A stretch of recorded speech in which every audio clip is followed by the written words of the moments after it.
off that 58-21 victory over Kansas Wesleyan last week in the quarterfinal round. And, Coach, last week against Kansas Wesleyan, you used the term discipline to describe how your defense performed. How much of that has been a result of you talking to them about their eye discipline, being physically disciplined, and how much of that is a result of just kind of what you've been talking to them about all season?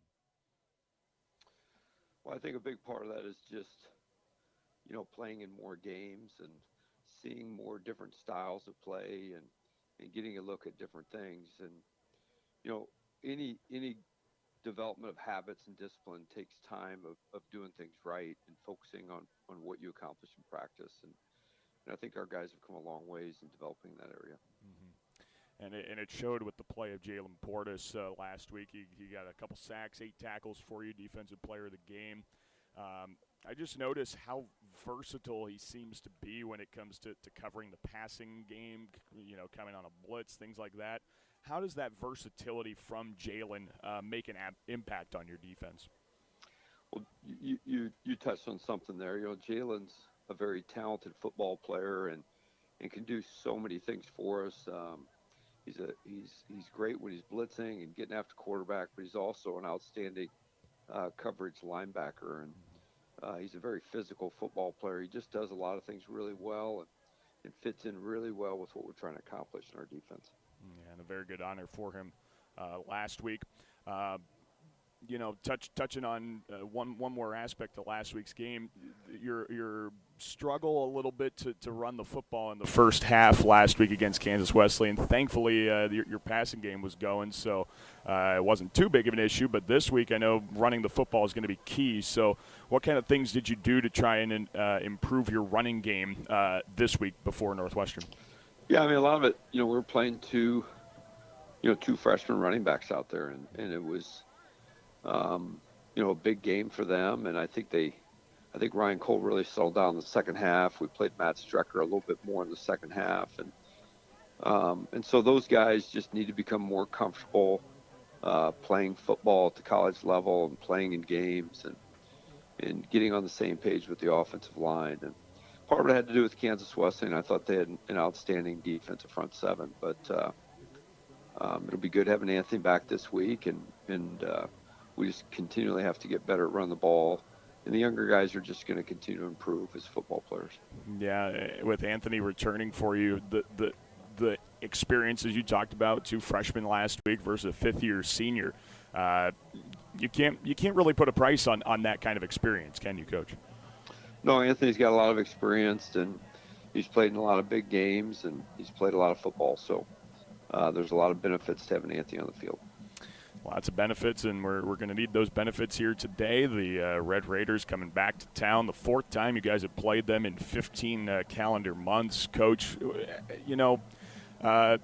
from a coaching and game plan preparation standpoint, when you face a team like this so often and you get another full week to prepare for them, are you, as a coaching staff, able to get a little bit more nuanced in the things you prepare for from them, whether it's offense or defense, that you look for them?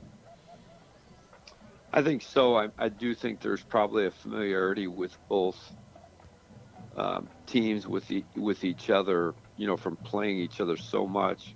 Specifically, as you said, 3 times in the last, 5 months or whatever it might be. So, yeah, that's a lot of familiarity. So I do think you tend to pick up more and more things, but they do on us as well. And, of course, sometimes you can just overthink the whole process. But, players improve, plans change. In the end, you got to be good with your fundamentals. You got to win the game on turnovers and special teams. And hopefully we have a good game plan for what Northwestern's going to do. Mm-hmm. Well, let's dive into that. Game plan, some of the things you've noticed from them. Offensively first, Coach, a team that, threw the ball a lot against you last time. Are there any, if you've noticed in the last month or so, have they added any extra wrinkles to that offense that you're going to have to be ready for today? Well, I think the main thing is, as Koima becomes more and more comfortable coming back and playing football, is just being prepared for him to run the ball more. And, that's the main thing that they're doing is they're just running the ball with him more. Obviously, he's a very dynamic quarterback, both as a thrower and a runner, and that's going to create a lot of issues and problems for our defense, and hopefully they're ready for the challenge. Mm-hmm. Yeah, matching up with that mobile quarterback in Koima, does it take what kind of things do you do to make sure you always have a guy ready for him to scramble and he still doesn't have a passing lane to throw downfield to? Well, I mean, you can't really take away everything from a guy that's dynamic. Good football players with good receivers can make good throws, they can make plays, but you do have to have people that are prepared to play against the run and that need to stay home and keep an eye on him. Mm-hmm. Chatting with Coach Steve Ryan, he's the head coach of Morningside football. You mentioned they're good receivers, and those three receivers standing 6'4" highlight that receiving core. If only you could grow another 3 or 4 inches in the secondary. But what kind of things can you do defensively to improve your odds in that matchup and improve your ability to maybe get in the way of a pass and keep them from getting the ball? Yeah, I mean, just playing the ball better downfield, not letting guys get behind you, not letting guys get loose and free. All those things, can up a defense's chances of being successful against the passing game. In the running game, they didn't run the ball a whole lot, all things considered, the last time you played them. But when they did, I thought, all things considered, you did a pretty good job of slowing them down. And you were able to slow down, Ottawa and Kansas Wesleyan in the last couple of weeks. So how do you continue your team's ability to slow down the run in this contest? You just do your job, and that's kind of how that works is, guys just need to, take care of their responsibilities, do their job, and make sure they're fitting things right and not get too caught up with, hey, we got to stop the pass, but remember that they can run the ball as well. Mm-hmm. We're talking with Coach Steve Ryan, head coach of Morningside football. That's a bit on the Northwestern offense. Defensively, Northwestern, has played some pretty sound defense this season. What are the things that you are getting prepared for to see from them on defense? Well, we're just, getting prepared for, them to come up with ways to, try to put pressure on Joey and slow down our offense, as we go forward in this game. Pressure comes in many forms. What's the key for? I think we talked a lot about the offensive line recognizing that pressure, but how about the key for Joe to recognize that pressure and know when he needs to get rid of the ball, when he needs to run, and make those decisions quickly? Yeah, Joe's typically pretty good at those things, but he's just got to be, as the game goes on, figure out what their plan is, to try to create confusion in him, and when they're taking away his first read, being able to move to his second and third options. Whether it's their corners or their safety, it seems like their passing game knows how to really force turnovers. Thankfully, last time you didn't throw an interception against them, but I know they had a big one against Marion last week. So what kind of things do you have to do to watch out for their secondary and make sure the ball finds your target? You got to throw accurate passes, and you just need to know where they're at, and just making good decisions with the ball. And when a guy's covered, you just got to go to your next read. More times than not, it's just not forcing things, especially when when nothing's there, being willing to just throw it away. Mm-hmm. You didn't have Austin Johnson the last time you played Northwestern, and so Reed had to step up. He did have a big game for you, but what does having both of those guys do? What does that do for your offense this time around against Northwestern? Well, Austin's an outstanding football player, and what it does is it gives us just another weapon downfield. He's an explosive football player. He has the ability to make big plays. He's also an outstanding blocker. So for the running game, he's a real positive as well. So it just gives us another playmaker on the field. Coach Ryan, head coach of Morningside football, running the ball. Anthony had a big game against Northwestern the last go-around, over 160 yards, 4 TDs. What do you have to keep doing on the ground and see to it that you have similar success on the ground today? I think a big thing is just, for the back to be able to find openings. And, Northwestern always does a good job of mixing up looks and different fronts and fitting things differently. And, and that can create confusion for a running back and for an offensive line. Our guys just have to be able to ID what they're doing, and the running back's got to be able to find where to take the football. Mm-hmm. You mentioned right at the beginning of this interview, Coach, that this game, like a lot of games, comes down to special teams. It comes down to turnovers and some of those other aspects of the game that we don't touch on. So, what is the key to being successful in the special teams? What is the key to maybe forcing one of those turnovers that came so rarely the last time you played Northwestern, so that you can kind of flip the tide, win the field position battle, and things like that? Well, to get a turnover, we got to, those 50-50 balls. Northwestern in the last couple games has come down with every single one of them. And we just need to come down with a few of those 50-50 balls that they throw up. We've got to win the game on turnovers, and we've got to find a way to make a play or two on special teams. Mm-hmm. Yeah, special teams has been key for you guys with Caleb in the punt return game. It's going to be a fun contest, Coach. We're looking forward to it. We're hoping for a good outcome, and we appreciate your time. Best of luck today. Thanks, Daniel. It's our pleasure, Coach. That was head coach Steve Ryan. He's the head coach of Morningside University football, joining us on our Drilling Pharmacy pregame report as number 2 ranked Morningside gets set to host number 4 Northwestern in the NAIA semifinals for the second year in a row. This time, the winner goes to Durham, North Carolina for the 66th annual NAIA Football National Championship game. We'll take a break. We'll come back, and our kickoff will be just moments away from Elwood Olson Stadium. Back after this here on Fox Sports Radio 620 KMNS Sioux City.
And we welcome you back to Elwood Olson Stadium. It is our Drilling Pharmacy pregame report as number 2 ranked Morningside gets set to take on number 4 Northwestern. Up in the booth, Daniel Versteg alongside Bob Goodvin. Jonathan Covert is down on the sideline. Let's check in with Jonathan as the coin toss is going on down at midfield. Jonathan, what kind of feelings do you have down there, and what's the weather like right now? Well, Daniel, I'll tell you, this is a big difference weather-wise from last week. We're about 15, 20 degrees colder. However, the wind is also going to be interesting because it's directly out of the east. If you remember last week, it was out of the northwest. So watching kickers, it seems like about a 10 to 15-yard difference of how far they might be trying field goals when they're going into the wind to the east versus going with the wind when they're going to the west end. Well, that's going to be a vital difference then. Absolutely, a big swing. Thank you very much, Jonathan, for that report down on the field. And Bob, you and I were watching those kickers warm up there a couple of minutes ago. We could see, on one end of the field, Eli Stater was able to get field goals 50-plus yards downfield. And, I think going the other way, the limit probably is 35-40 if they need a field goal in this game. Yeah, it looks like it's about a 10-yard difference in either direction. So I think as the day goes on, it'd be interesting to see if it gets warmer or if it gets colder. And if it gets colder, that means the ball gets harder and becomes more difficult to kick. Mm-hmm. Well, Morningside's going to get the opening kickoff to start this national semifinal contest. It is the fourth time in 2 football seasons that Northwestern and Morningside have played each other. As Coach Ryan mentioned in one of his interviews, this is going to be the 7th meeting between Morningside and Northwestern with Tyson Koima as the quarterback. All of these things coming to a head now. We have 15 minutes on the first quarter clock. Eli Stater has teed it up at his own 35-yard line, going from left to right. The Red Raiders in white jerseys, black pants, and your Mustangs are sporting all black jerseys and black pants, ready to punch a ticket to Durham, North Carolina. Schwagert and Payne are back at their own 5-yard line. Let's do it. Stater sends a high right-footed end-over-end kick to the right sideline. It's fielded by Schwagert out to the 15, 20, 25, and he is tackled down at the 28-yard line, and it is Bryce Paulson on the tackle to start things. Morningside will get 1st and 10 just outside the 25-yard line. Well, I think they got the memo, and that is don't kick the ball to number 2. Number 2 is a difference maker on special teams for Morningside, and I'm talking about Caleb Schweigert. Yes. So I would definitely not kick the ball to him. Yeah, that's a dangerous thing to do. A couple of these playoff teams have learned that the hard way this year. Here's Joe Dolenchek leading the Mustang offense on their first play. A short pass out to the left side on an out route is caught by Juergensmeyer across the 30 to the 33-yard line. That's a pickup of 6, and it's 2nd and 4. Well, one of the interesting things you see right away is Northwestern's walking their safety, number 5, Van Hoff, right up into the box. They're widening their linebackers, but walking the safety up there. Here he comes again, and as Dolenchek drops to throw. Yeah, Van Hoff's only 7 yards from the line of scrimmage. Dolenchek throws right side. That pass is intercepted at the 50-yard line. The outside linebacker, Tanner Olson, picks off Dolenchek. It's 1st and 10 for the Red Raiders right away at the 50.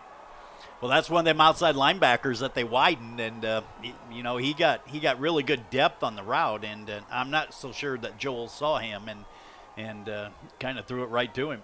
Yeah, Olson has his 4th interception of the season, the junior from Larchwood. And right away on the second play from scrimmage, Morningside turns the ball over, and the Red Raiders start 1st and 10 from midfield. Only 25 seconds gone in the first quarter. Here comes the reigning NAIA Player of the Year, Tyson Koima, 2 receivers right. The give goes to McQuillan around the left side off tackle. Has some positive yardage into Mustang territory across the 47 to the 45-yard line. A pickup of 5 brings up 2nd and 5. You know, I think one of the key factors going into the game is that Northwestern's going to have to run the ball traditionally a little bit better. They don't have to run for 200 yards or anything of that, but they have to show that they can get some positive gains in a traditional running game, and what I mean by that is not running the quarterback so much.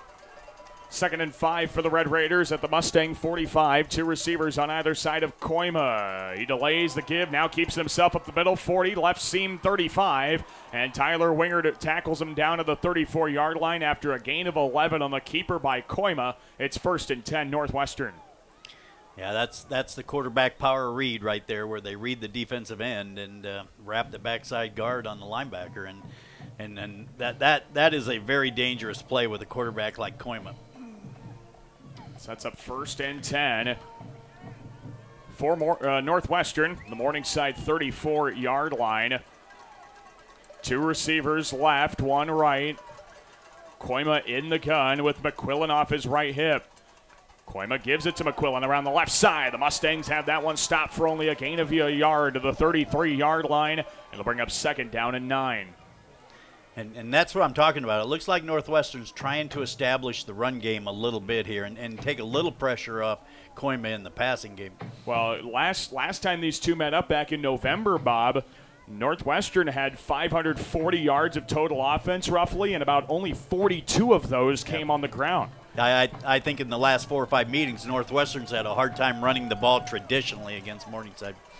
Here's 2nd down and 9 for the Red Raiders at the Mustang 33-yard line. Koima, 2 receivers left, 1 right. A tight end in Blake Anderson off the right side. Koima keeps it. Right side gets a block to the right seam 30. Angles toward the sideline and runs it out of bounds on the near side of the field at the 27-yard line. It's a gain of 6 for Koima. It'll be 3rd down and 3.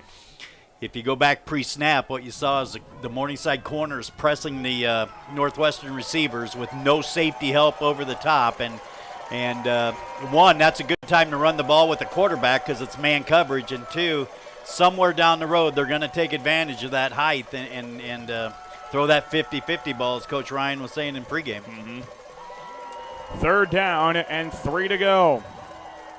Red Raiders at the Mustang 27-yard line.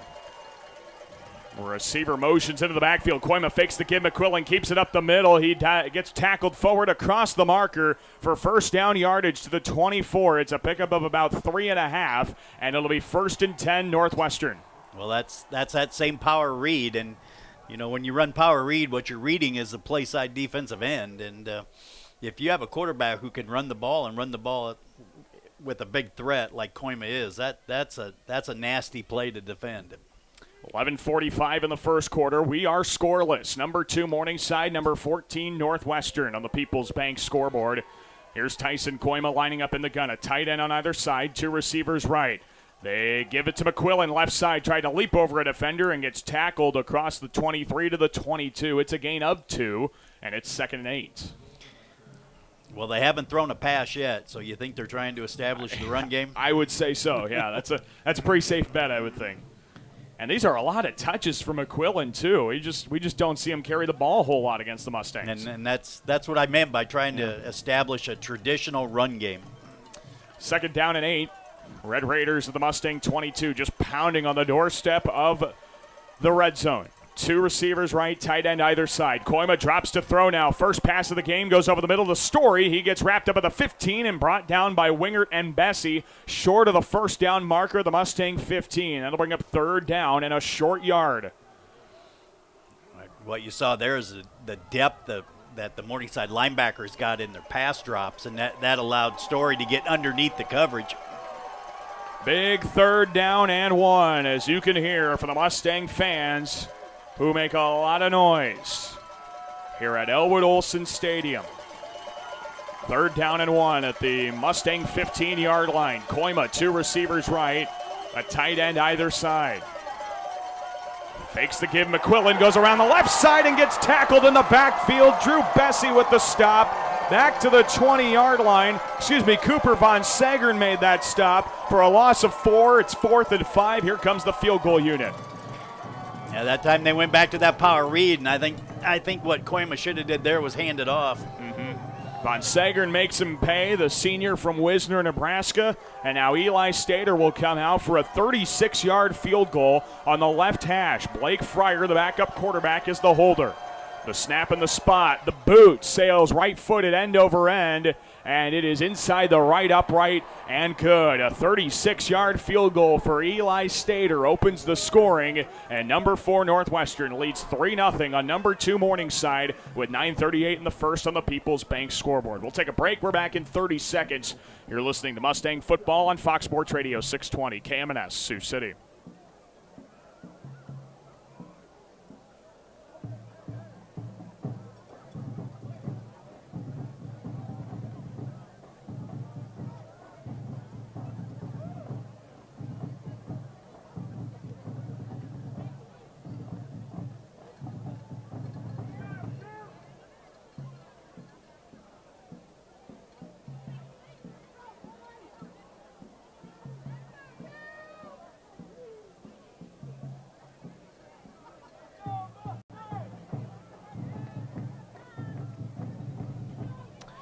We welcome you back here to Elwood Olson Stadium. Daniel Versteg, Bob Goodvin up in the booth. Jonathan Covert's down on the sideline. We'll get a word in here from Jonathan in just a moment.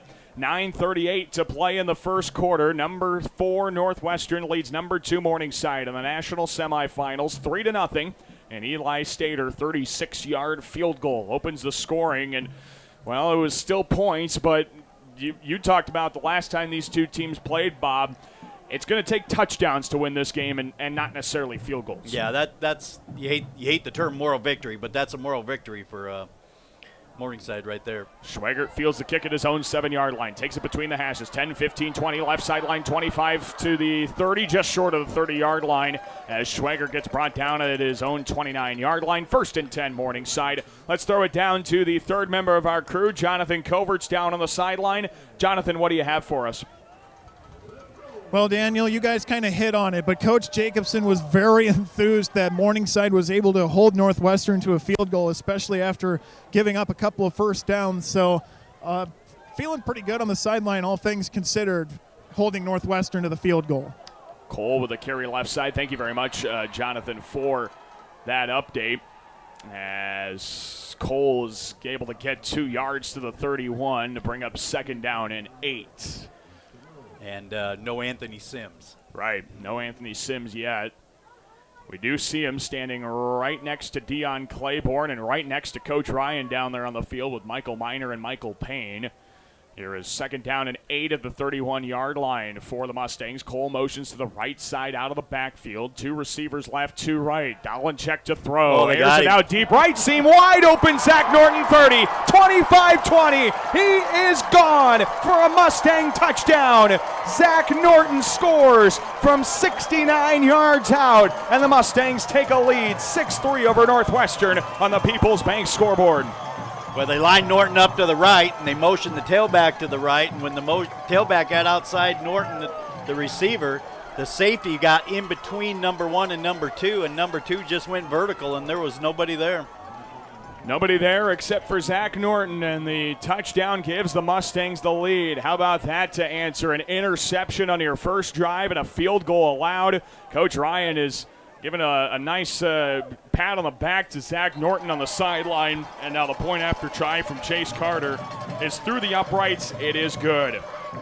Our score, 8:45 in the first quarter. Number 2, Morningside 7. Number 4, Northwestern 3 on the People's Bank scoreboard. We're back in 30 seconds with more Mustang football here on Fox Sports Radio 620 KMNS Sioux City.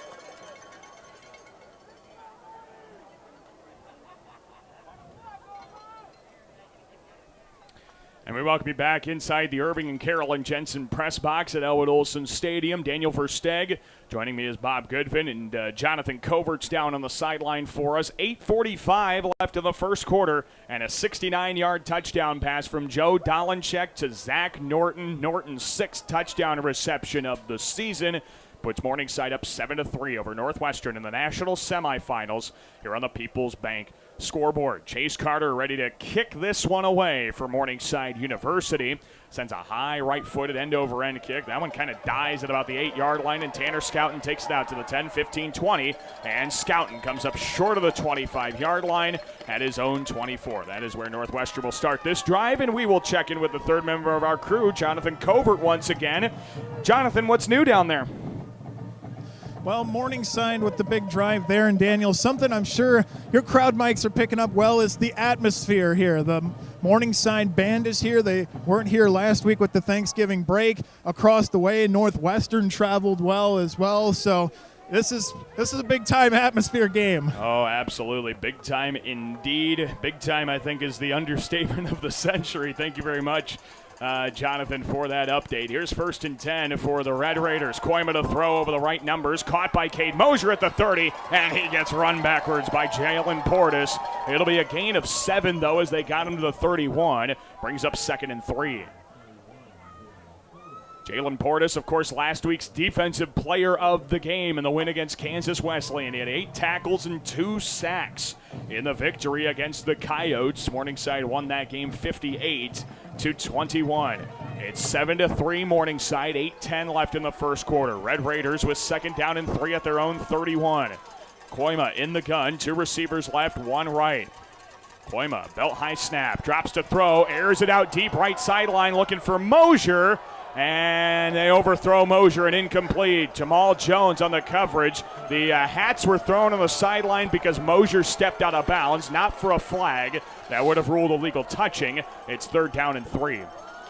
Well, what you see is right now Jamal Jones is going wherever Mosier goes. So they got the same game plan they did last week with Williams from Kansas Wesleyan. And also you see the linebacker to Jones' side come out on him. So they're taking away the short game and they're taking away the deep game with him by bracketing. They're doing the same thing right here. 3rd and 3 for the Red Raiders at their own 31-yard line. 2 receivers left, 1 right, and there is Mosier all alone on Jones. Koima drops to throw after a play-action fake, chucks it over the middle. Mosier passes deflected in the air, picked off by Portis at the 40, takes it back 35-30, 25-20, and he breaks a tackle at the 15, tackled down at the 11. Jalen Portis with his first interception of the season. Morningside takes over at the Red Raider 11. Well, Northwestern ran a mesh route, and that's where they take their 2 receivers and they run them on shallow crosses and they cross right over the top of the ball. And normally what you want to do in that scenario is if it's zone coverage, settle between the zones and settle in the window. And what happened is Koima he just threw the ball right into the zone coverage, and it wasn't a very well-advised throw. So 1st down and 10 now for Morningside at the Northwestern 11-yard line. 2 receivers left, 1 right. Joe Dolenchek lining up in the gun as Morningside tries to put themselves up by as much as 11. Here's a handoff. Sims bounces off tackle right side of the 10. Oh, he fights a defender down to the 9 and gets tackled there. A rule of forward progress at the 8. It's a gain of 3. 2nd and 7 on the first touch of the game for Sims. That's that G scheme play that Morningside runs a lot. I'd say it's probably their stable running play, and where they run the backside guard and wrap him on either the play side linebacker or the defensive end, depending on the front in the box. Results in 3. It's 2nd and 7 for the Mustangs at the Red Raider 8-yard line. Morningside lined up on the right hash with a receiver on either side. A couple of tight ends on the right side. Sims off the left hip of Dolenchek. A play-action fake. Sims throws it to the back corner for Juergensmeyer, and it got batted away from Reed. Van Hoff on the coverage. He was helped out by Liam Stubby on the corner. The incompletion brings up 3rd and 7. It's the safety that really made that play because they got safety help over the top, and that makes it a very, very small window to throw that ball into. Yeah, Van Hoff was that free safety there. It's 3rd down and 7 for the Mustangs at the Red Raider 8. 2 receivers left, 1 right. Dolenchek lines up in the gun. Motions Juergensmeyer toward the slot. A give around the right side. Cole up the right numbers to the 5, and he's tackled short of the marker. It'll be 4th down and 1 as Cole gets to the Red Raider 4. 4th and 3, excuse me. Yeah, this is a tough call right here, and it's a long 2, if not 3 yards. Yeah, it's out 2.5. They say 3 on the scoreboard. Inside the 5 of Northwestern, Morningside's offense is staying out on the field. Coach Ryan's going to want a timeout here early. 6:28 to play in the first. He wants to talk things over. It's a big play right away. Morningside 7, Northwestern 3 on the People's Bank scoreboard. We'll take a quick break. Back in 30, it's Mustang football on Fox Sports Radio 620, KMNS, Sioux City.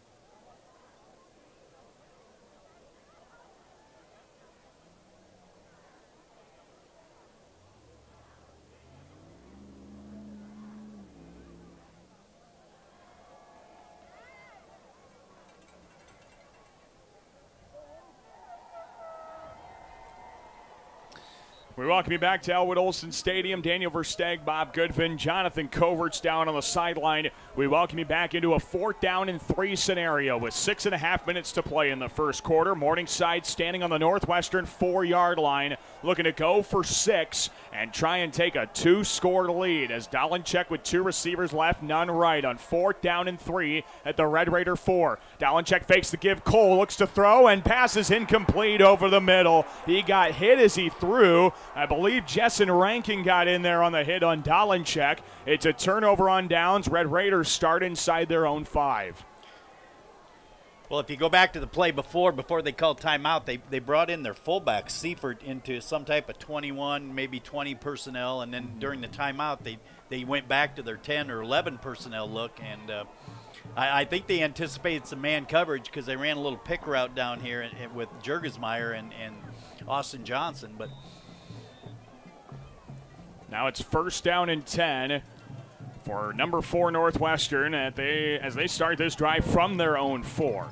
Koima in the gun. 2 receivers right, tight end right, none left. Koima gives it to McQuillan around the left side. It's Logan Meyer, inside the left numbers to the 9. It's a pickup of 5 for the West Lyon grad Logan Meyer. It's 2nd down and 5. And that's I think that's a necessity for Northwestern right there, is to establish some type of traditional run game. And so far they've had a little bit of luck doing that. They've ran the power read quite a bit, but schematically you can take you can force somebody to run the ball with the power read, and if you're playing Northwestern, you're going to force the tailback to run the ball and take the ball out of the quarterback's hand. Yeah, so far in the game, Northwestern's averaging just short of 4 yards a carry. Koima rolls out to his right to throw. He dumps it off to Mosier at the 13, 14, 15, and he has 1st down yardage up to the 17 and the 18-yard line. That's a gain of 9. He needed 5, and it's a 1st down for Northwestern. Yeah, that's what we call a smash scheme, where number 1 runs a hitch and number 2 runs a corner route, and it's a too-high beater. It's a too-high route, and what Northwestern did that time is they sprinted out to it, so it's the same scheme. You just sprint out to it and get him out of the pocket. 1st and 10 for Northwestern, standing at their own 17-yard line. There are 2 receivers left, 2 tight ends. 1 tight end on the left side. Now they motion McQuillan out of the backfield. Here's a give to Meyer up the middle. Nothing doing. The Mustangs stand him up tall at the 18-yard line. Meyer picks up maybe 3 feet, and it'll be 2nd down and 9. Morningside leading Northwestern 7-3. Just under 5 minutes to play in the first quarter at 4:53 and counting. This is the 3rd time in the last 7 months, 7 calendar months, that these 2 teams have met up. And it's the 4th time in these 2 football seasons, the 2020 season and the 2021 season. 2nd down and 9 for the Red Raiders, standing at their own 18-yard line with a receiver left and right, 2 tight ends right of Koima in the gun. A knee-high snap, Koima to throw, lobs it up over the middle for Story, and he hauls it in across the 45 and into Mustang territory, tackled by Green at the 40-yard line. It's a big gain, 42 yards to Michael Story. It's 1st and 10 Northwestern. Well, I think what if you're at the game or if you're watching on stream, just watch what Morningside's doing with number 3 right now, Jamal Jones. They just set him right in the middle of the formation, and they're looking for Mosier, so he's going to go to number 1 every time. Well, when they do that, the backside people are going to be more open, and that's exactly what happened right there. Is Austin Story might have a big game like he has in the past. Now, Michael Story was that critical player in the last semifinal game. Now Koima airs it out again, this time for Mosier inside the 5. He makes the catch and gets tackled into the end zone for a Red Raider touchdown. Cade Mosier, his 21st touchdown reception of the season, and the Red Raiders are back on top, 9-7 on the People's Bank scoreboard. And I didn't mean to say Austin Story. But, Sure. But as soon as I say that, they throw the post to to number 1. Yeah, Cade Mosier, that big reception, and they finally were able to get it to him. As you've been talking about, Jamal Jones has been the guy trying to take him away. Here's the point after from Stater, and the right-footed end-over-end boot through the uprights. It's good. 10-7. Number 4 Northwestern leads number 2 Morningside with 3:48 left in the first quarter. We'll take a 30-second break. The Mustangs will have the response when we return to Elwood Olson Stadium. You're listening to Mustang Football here on Fox Sports Radio 620, KMNS, Sioux City.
And we are back to Elwood Olson Stadium. Daniel Versteg and Bob Goodvin up in the booth. Jonathan Covert's down on the sideline. A Red Raider touchdown has them up 10-7. 3:48 left in the first quarter on the People's Bank scoreboard, and Michael Payne lets that kick sail out of the end zone for a touchback. Let's throw it down to the third member of our crew down on the field. That's Jonathan Covert. Jonathan, what's shaking down there? Well, Daniel, you guys talked about it, but it has been Jamal Jones on Mosier. On that play that the Northwestern Red Raiders just scored on, there was a switch, and it was actually Drew Bessie that was on Mosier on that particular play. So it'll be interesting to see how that matchup keeps moving as the game goes along. Yeah, thank you very much, Jonathan, for noticing that for us. Yeah, the switch definitely impacted that play negatively for Morningside. And around the left side, it's Ryan Cole to the 28-yard line. He picks up 3 yards, and now Cole is a little slow to get up on the play, and he's hobbling off the field. Oh, that's not a good sign. With Sims dealing with an injury a couple of weeks ago, Ryan Cole is now slow to get up, and he's grabbing at that right leg. No, not a good sign at all for the freshman from St. Ansgar. He has been such a great player in his first year at Morningside. You know, a couple weeks ago, I asked Coach Ryan about the confidence that he has to – I think it was before that Kansas Wesleyan game, the confidence he had in a freshman like Ryan Cole to stick him out on the field. And, Bob, the thing he said about Ryan Cole is his toughness. Right. He's such a tough football player. And, wow, this is a tough situation to watch him in as he has to be carried off the field by a couple of linemen in Dylan Miller and Tristan Johnson. Well, there's about 3 compliments you can give a football player, and one of them is he's tough. And, I mean, when you say that, there's no such thing as a good, not tough football player. Right. I mean, toughness varies from position to position, but yeah, and to get that compliment from Steve Ryan, as long as he's been doing this, is even bigger. Dalenchek to throw now over the left sideline, and he airs it out a little too tall for Zach Norton, and incomplete. That incompletion will set up a 3rd and 7 for the Mustangs at their own 28. But what you saw right there was number 5, Van Hoff, on the play. And whenever you got safety help over the top, what that does is it makes it such a small window to throw the ball to. And you know, their touchdown pass, they didn't have safety help, and he just ran right past everybody. 3:12 to play in the first quarter, 10-7 Northwestern. A big 3rd and 7 for Morningside of their own 28. Northwestern shows a blitz, but maybe backing off it. They do. They rush forward. Dalenchek has time to throw. Now gets hit as he passes over the middle, short of Anthony Sims, and incomplete. Jessen Ranking is in there again to hit Joe Dalenchek. It's 4th and 7. It's a 3 and out, and the punting unit comes out. Well, you know, somebody taught me a long time ago, if you want to read defense, just read safeties. Safeties tell you everything. And when you said they're showing blitz, but they backed off, you knew the blitz wasn't coming because the safety's sitting way back, and so he can make it look like he's blitzing all he wants, but you know he's not. Here's the punt from Colton Earlbeck. It gets blocked at the 20-yard line. Now Earlbeck tried to dive on it. It is recovered by the Red Raiders. Jake Davies falls on it after Brennan Holder blocked the punt of Colton Earlbeck. And now Northwestern starts at the Morningside 22 with 1st down and 10. It's amazing in a game like this how much momentum changes from sideline to sideline. You know, you think back 7 minutes ago, Morningside had the ball on the 10-yard line after an interception. Northwestern stops them. They score. Now they block the punt, and momentum's wearing Northwestern white right now. Red Raiders are trying to go up by as much as 10 now. They lead 10-7 over Morningside in the national semifinals. 1st and 10 on the Mustang 22. Koima, the keeper, after the fake give to McQuillan, and Portis had that one read beautifully. Stops him for a loss of 1 at the 23. It's 2nd and 11. But that's that power read, and you can tell by the alignment of the back in the shotgun, whether it's going to be an inside zone or inside G-scheme type play or outside zone or power read. And when it's power read, you can see right now that they want the ball in the running back's hand. And when Koima keeps it, there's a linebacker sitting right there. 2:25 and counting here in the first quarter. 10-7 Northwestern. A receiver on either side of Koima. Motions McQuillan out of the backfield. Looks to throw over the middle. Caught by Blake Anderson. Broke a tackle 17 to the 15. And Winger brings him down to the 10. And now a flag comes out of the 12-yard line. That was a gain of 13. And there may be more on top of that after this penalty flag. Yeah, it looks like it's probably going to be a face mask. Our white hat on the game is Tom Koss. And he calls a face mask. That'll be half the distance to the goal penalty. It'll be first down and goal down to the 5 for Northwestern. But think back to the scheme of the play. They motion the running back out, and then they hit the tight end right in the middle of the formation. So they want the linebacker's eyes on the tailback going in motion, and that just opens up that little window for the tight end. First and goal now for Northwestern. 2 receivers left, 1 receiver right, tight end left. Koima in the gun. Gives it up the middle. McQuillan looking to bounce off tackle right side. Broke a tackle in the backfield and is able to keep it moving back to the line of scrimmage. They actually lost about a half a yard on the play. Brings up second and goal from the 6. With 1 minute and 45 seconds left in quarter 1. Number 4 Northwestern leads number 2 Morningside 10-7 on the People's Bank scoreboard. Winner goes to Durham, North Carolina. A date with either Lindsey Wilson or Grandview University is on the line for one of these 2 college football programs. Second and goal from the 6. Koima in the gun. See the position of the running back right here? Off his left hip there. Koima, the snap, rolls out left. He keeps it. Portis with a great stop in the backfield. Jalen Portis with a big play. Back to the 8. Brings up third down and goal.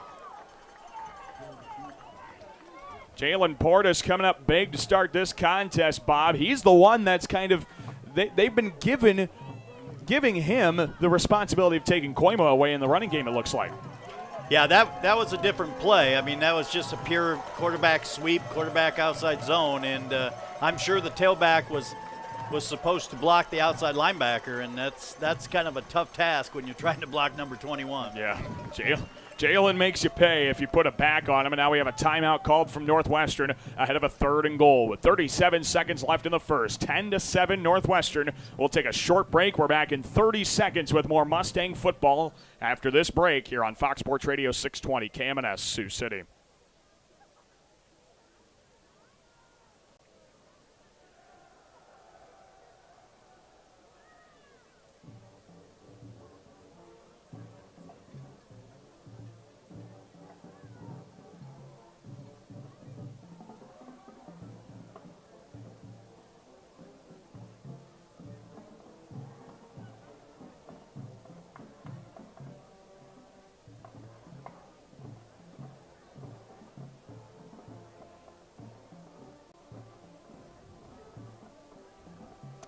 And we welcome you back here to Elwood Olson Stadium on the campus of Morningside University. Daniel Versteg and Bob Goodvin up in the booth.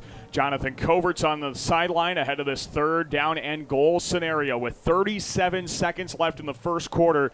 10-7 Northwestern. And Bob, we were just chit-chatting in the break. Once you get down here to the 10 to the 5-yard line, these yards become like mountains to try and climb up. Well, they are. They're the toughest yards in the game, and that you just don't have to defend as much field if you're defensively. And when there's a chance, we'll talk about what we see on both sides. Receiver on either side. Here is Koima in the gun. He takes a belt-high snap, looks to throw to the left corner of the end zone, and overthrew. Michael Story and incomplete. Jamal Jones, and the coverage is able to take him away. It's fourth and goal. Well, I think Story's arguing that there's some contact in the end zone, and what they tried to do is throw the back shoulder fade to him. But if you notice something, there, Morningside had not only their safeties back, but their corners were back too. I mean, to give 5 yards of cushion when you're on the 9-yard line, that's a lot of cushion, and they couldn't execute the back shoulder fade. And now Eli Stater's onto the field goal try from the 25-yard line out, and the kick off the left hash is good from Eli Stater. 13-7 Northwestern, 28 seconds left in the first quarter. We'll keep it here. We're about to the end of the first quarter as Morningside leads by 6. Eli Stater has a pair of field goals, one from 36 and one from 25 yards out. To go back to what we were talking about there ahead of that third and goal, Bob, you get down to the 5-yard line and 1 or 2 yards. 1 yard is good. 2 yards is great to be able to pick up. And you were about to highlight what each team is kind of missing right now down at the 5-yard line. Well, when Morningside had 3rd and goal from the 3, they didn't have Anthony Sims, and thus they didn't have that big back that can pound it in there. And then Northwestern realizes that, and so their safeties are back, and thus they tried to throw the fade to Jurgesmeyer, right. And there was a little window in there because the safety's sitting there. And then you come down here to the other end of the field, and Morningside says the same thing. They can't traditionally run the ball, so let's back our guys up, and it just – the toughest place to call a play in the game of football is in the goal line. The goal line's defined as inside the 10-yard line, if not the 5-yard line. Right. Goal to go scenario. Yeah. If you can't traditionally run the ball down there and run the ball when they know you're going to run the ball, those are tough plays to call, and they're tough yards to get. Yeah, we're seeing that here. Northwestern's been in the red zone twice now, and they've come up with just field goals. And Morningside's been in the red zone once. They came up with nothing. The kick goes out of the end zone from Eli Stater. Morningside starts at the 25. Let's check in with the third member of our crew, Jonathan Covert, down on the sideline. Jonathan, what do you notice? Well, Daniel, this is not only a semifinal game for Morningside, Lindsey Wilson, Grandview, and Northwestern. Also tonight in Sioux City is the NAIA Volleyball Championship game, as Park will be taking.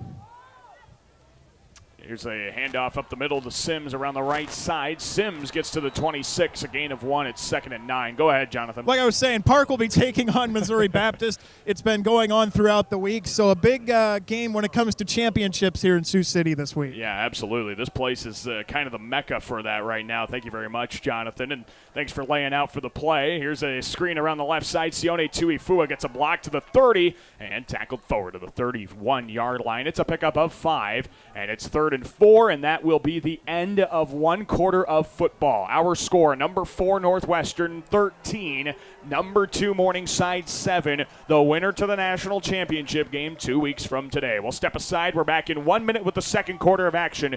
You're listening to Mustang Football on Fox Sports Radio 620 KMNS Sioux City.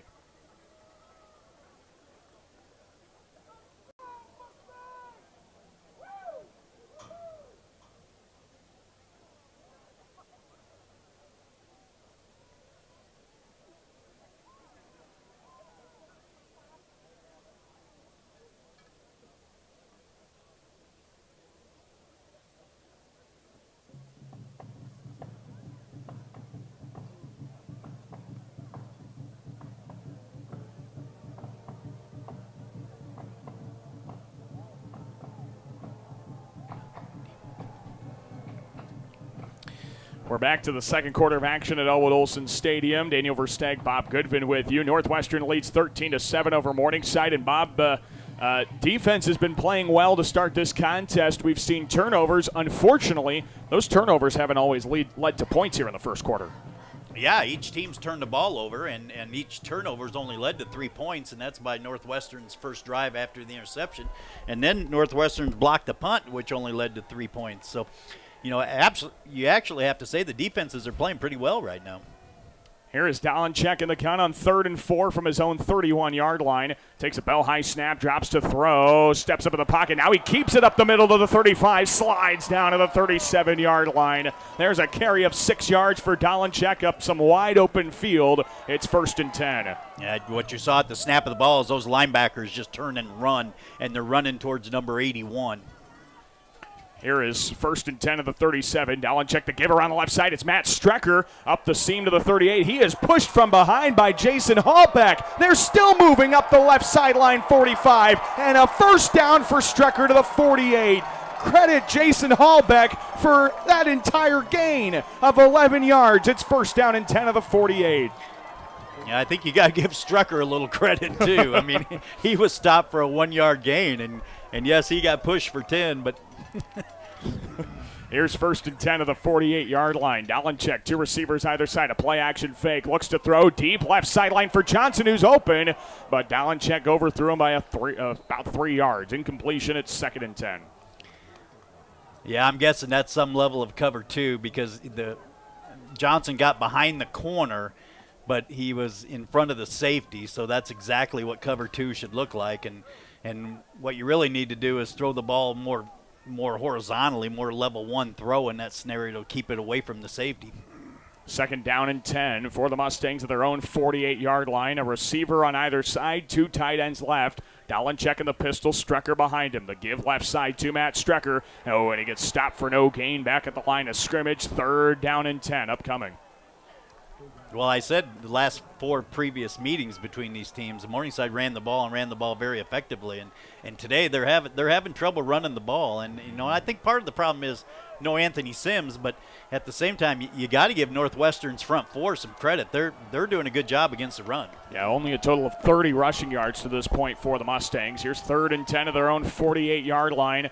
Got to get to the Red Raider 42. 2 receivers on either side of Dallin checking the gun. He drops back 3 steps to throw. Steps up, passes deflected at the line of scrimmage and incomplete. Jessen Ranking is all over that line for the Red Raiders. He deflects the pass. It's incomplete. It's 4th and 10.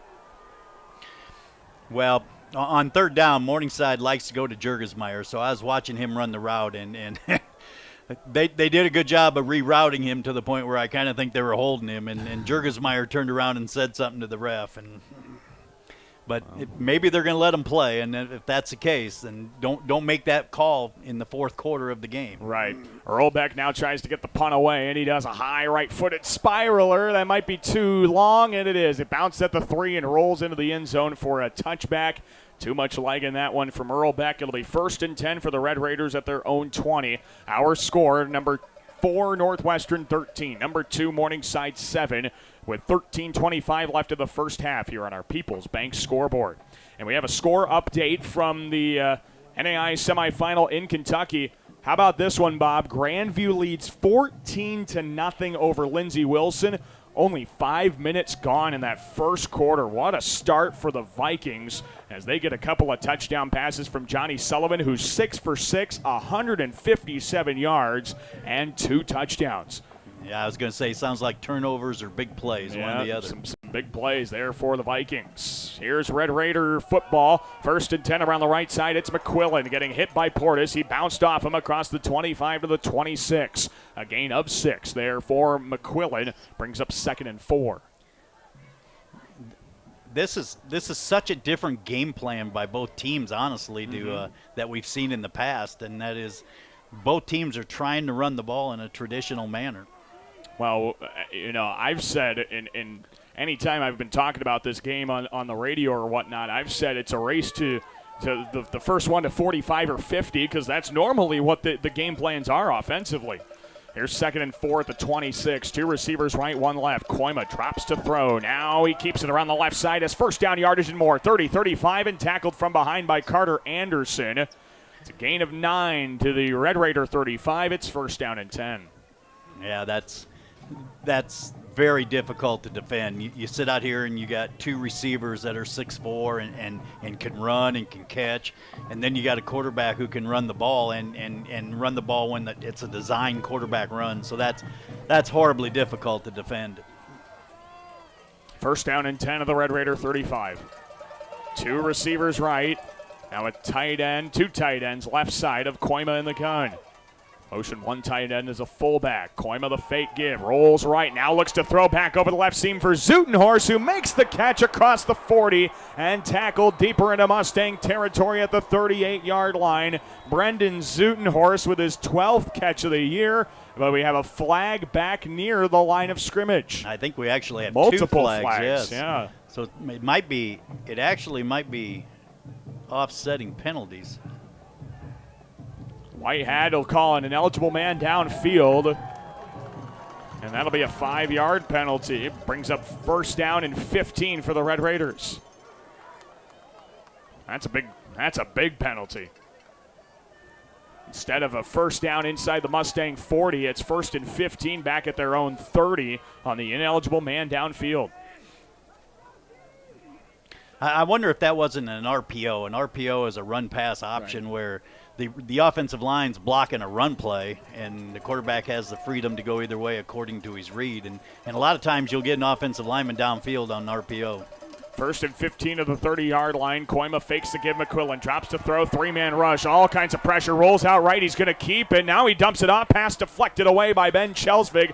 Oh, but a flag comes out way away from the play on the near side of the field. Michael Story and Lionel Boyd Jr. are talking with the official, the field judge. This penalty flag, no joke, is about 25 yards away from where the play ended up. But it looks like it's going to be on Story. Yeah, both Story and Boyd were pleading their case to an official. Let's see what they got.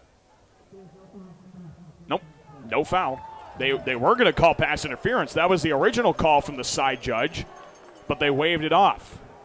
And so 2nd and 15 following the result of the play, which is an incompletion on the deflection by Ben Chelsvig, who is not in there, or he is in there as a nickel. I see Drew Bessie now.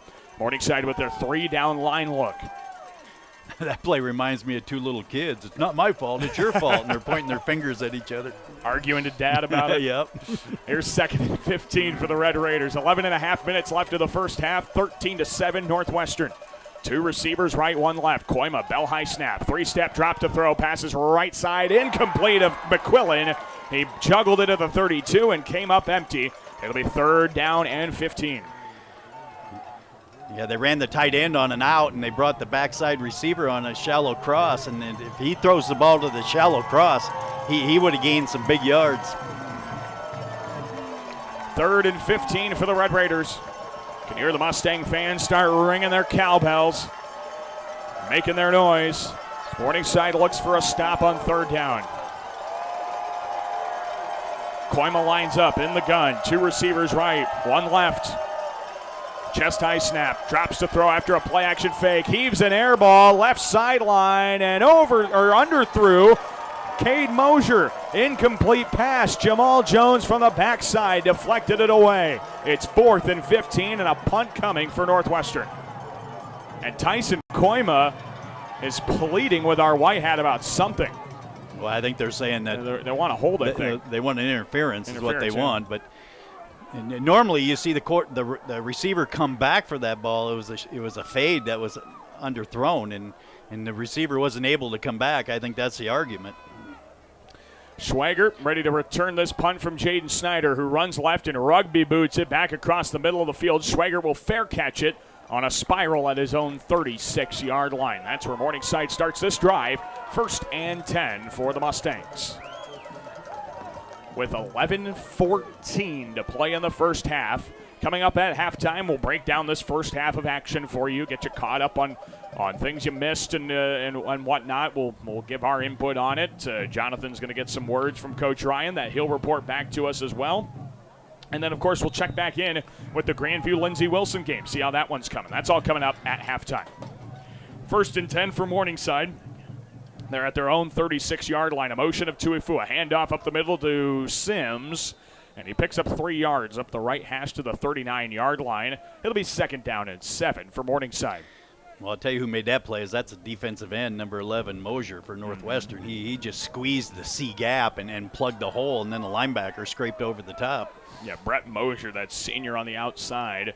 Linebacker turned defensive end. 2nd down and 7 at the 39-yard line. Dolenchek in the gun. He gives it to Sims left side. Bounced off his blocker. Spun away from a tackler and gets brought down for a loss at the 38-yard line. There's T.J. Jones on the stop for the Red Raiders. It's 3rd down and 8 for Morningside. What you're seeing now that you didn't see in the last 4 or 5 games is that the Northwestern front four is sort of dominating the line of scrimmage in the run game anyway. Morningside's having a real struggle getting that run game going. Now 5 receivers line up. Dolenchek empties the backfield. 3 left, 2 right. On 3rd and 8, Dolenchek to throw. 4-man Red Raider rush. Pass over the middle, caught by Johnson across the 45. Has first down yardage across midfield. And tackled at the Red Raider 49-yard line. That's a gain of 12, and it's 1st and 10 for the Mustangs. Northwestern brought the inside linebacker, or at least widened him in coverage, and when Austin Johnson, ran the shallow cross. There's nobody in the middle of the field at that point. 1st and 10, ball spotted at the 50-yard line. Dalenchek, 2 receivers left, 1 right. Motion Schwagert into the slot. Dalenchek to throw. 3-step drop over the left seam, and a leaping grab by Jurgensmeyer at the 35-yard line. And he's brought down right there. A gain of 15 on the completion to Jurgensmeyer. It's 1st and 10. Well, I was watching the route, so I really didn't see the backfield action, but I'm going to assume there was some play action fake in the backfield because the linebacker stepped up for a second, which didn't allow him to get depth in their coverage. 1st and 10 at the Red Raider 35. A play action for Strecker. Dalenchek to throw over the left sideline. Jurgensmeyer comes back and makes an outstanding catch at the 11-yard line. Brought down to the 10. And it'll be 1st down and goal for the Mustangs at the 9. Morningside's going to try and hurry it up after Jurgensmeyer came back on his corner, Jalen Gramstad, and made an outstanding reception. Now a receiver either side. Dalenchek in the pistol. Strecker behind him on 1st and goal. Hands off right side. Strecker up the middle, punches forward down to the 6. It's a gain of 3 for Matt Strecker, brings up 2nd and goal. I guess the good news and bad news is Morningside got the 1st down, but they got the 1st down in literally the worst spot to get it, and that's just inside the 10-yard line for 1st and goal. Yeah, how crazy is that? That's the worst spot to be in on the field as an offense right now. But like you said, these yards are going to be so difficult to get. That's why I really like Strecker here. He's right. just a bigger body. And here's the pistol look as Towdy motions to a tight end. 2nd and goal from the 6. Dalenchek gives it to Strecker. Right side off tackle, follows a block to the 5, punches forward, and he comes up short of the goal line right at the 1. That'll be 5 yards. It's 3rd and goal from the 1. But you see the bigger body. When he got hit, he fell forward for 2 yards instead of falling backwards, and that's Dalenchek under center. 3rd and goal, quarterback sneak. The second effort got him close. No signal. Yeah, they're not going to give it to him now. No, it'll be 4th and goal, and Morningside will have to try it again. Morningside coaches are beside themselves. They thought Dalenchek got in. I thought originally the original push might have got in, but by the time the refs got up there, he got pushed back. Right. And that's why I said they weren't going to give it to him then. We've been here before, haven't we, Daniel? Yes, watching them run quarterback sneaks. Yes, we have, and we have with a 4th and goal scenario as well. 7:40 to play in the half. Dalenchek goes up under center in an offset I formation. Now shifts his tight ends and his fullback to sneak to the left. Dalenchek gives it Strecker right up the middle, lunges forward, he's in for a Mustang touchdown. Matt Strecker scores, and we're tied up at 13 on the People's Bank scoreboard as Strecker has touchdown number 4 of the season. Yeah, Morningside was in.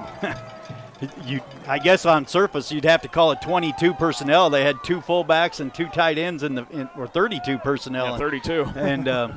But if you notice, one of those tight ends was number 81, Reed Jurgensmeyer, right. And that just shows you how multiple a player he is.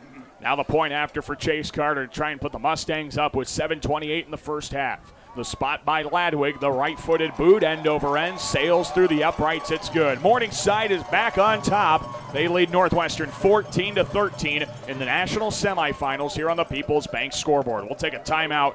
We're back in 30 seconds to Elwood Olson Stadium. Back in 30. You're listening to Mustang Football on Fox Sports Radio 620 KMNS Sioux City.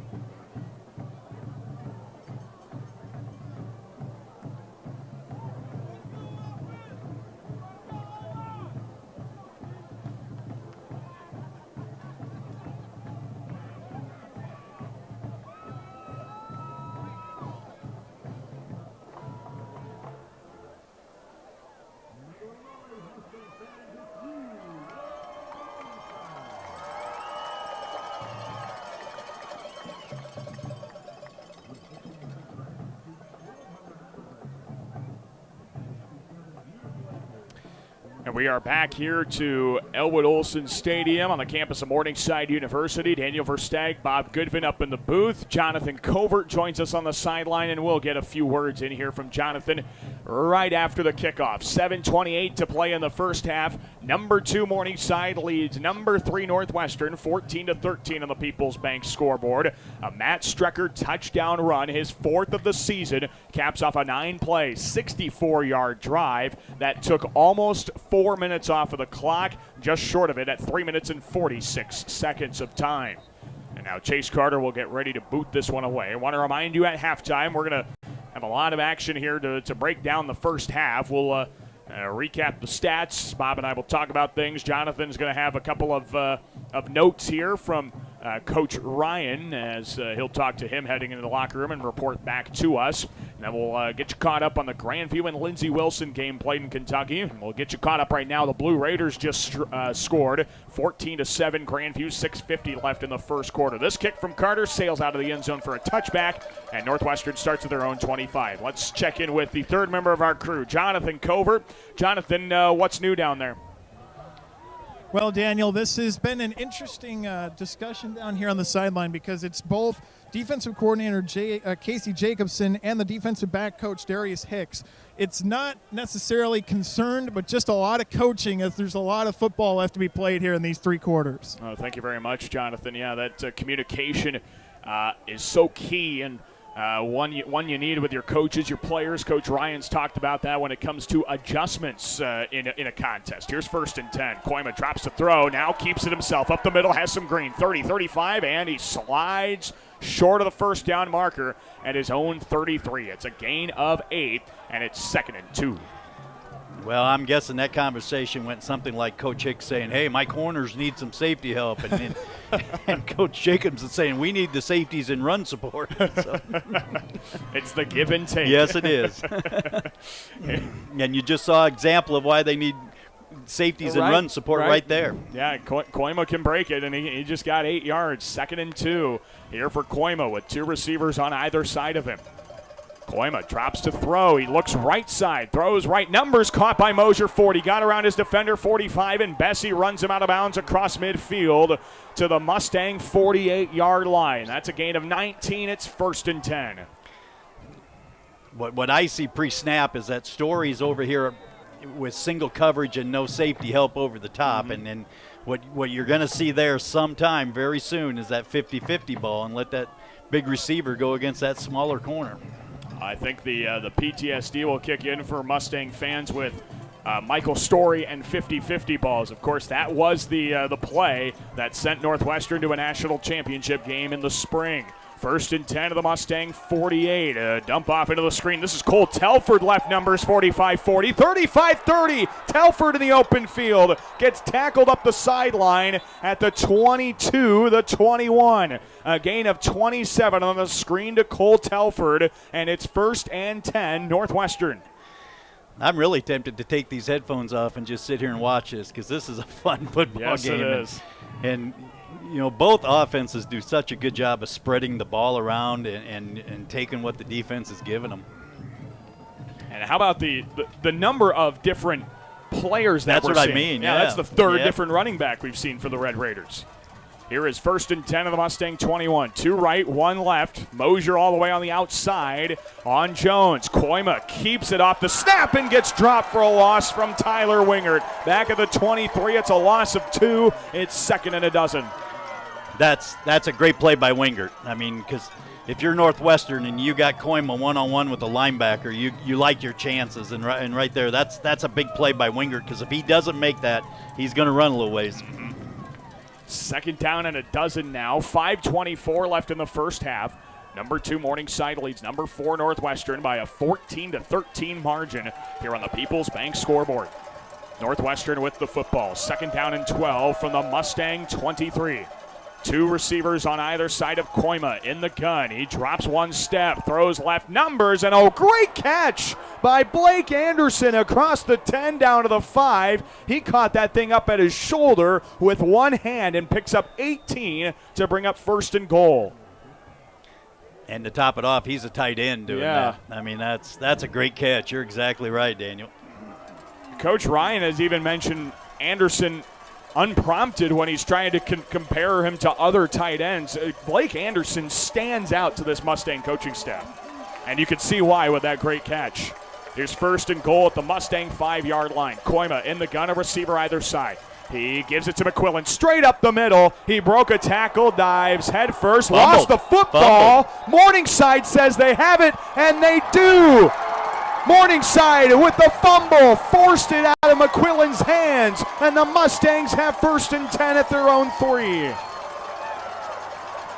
What a turn of events. It looked like McQuillan was going to go in for an easy score, and then the ball got poked out. I believe it was Winger with how he's reacting on the sideline, forcing that fumble.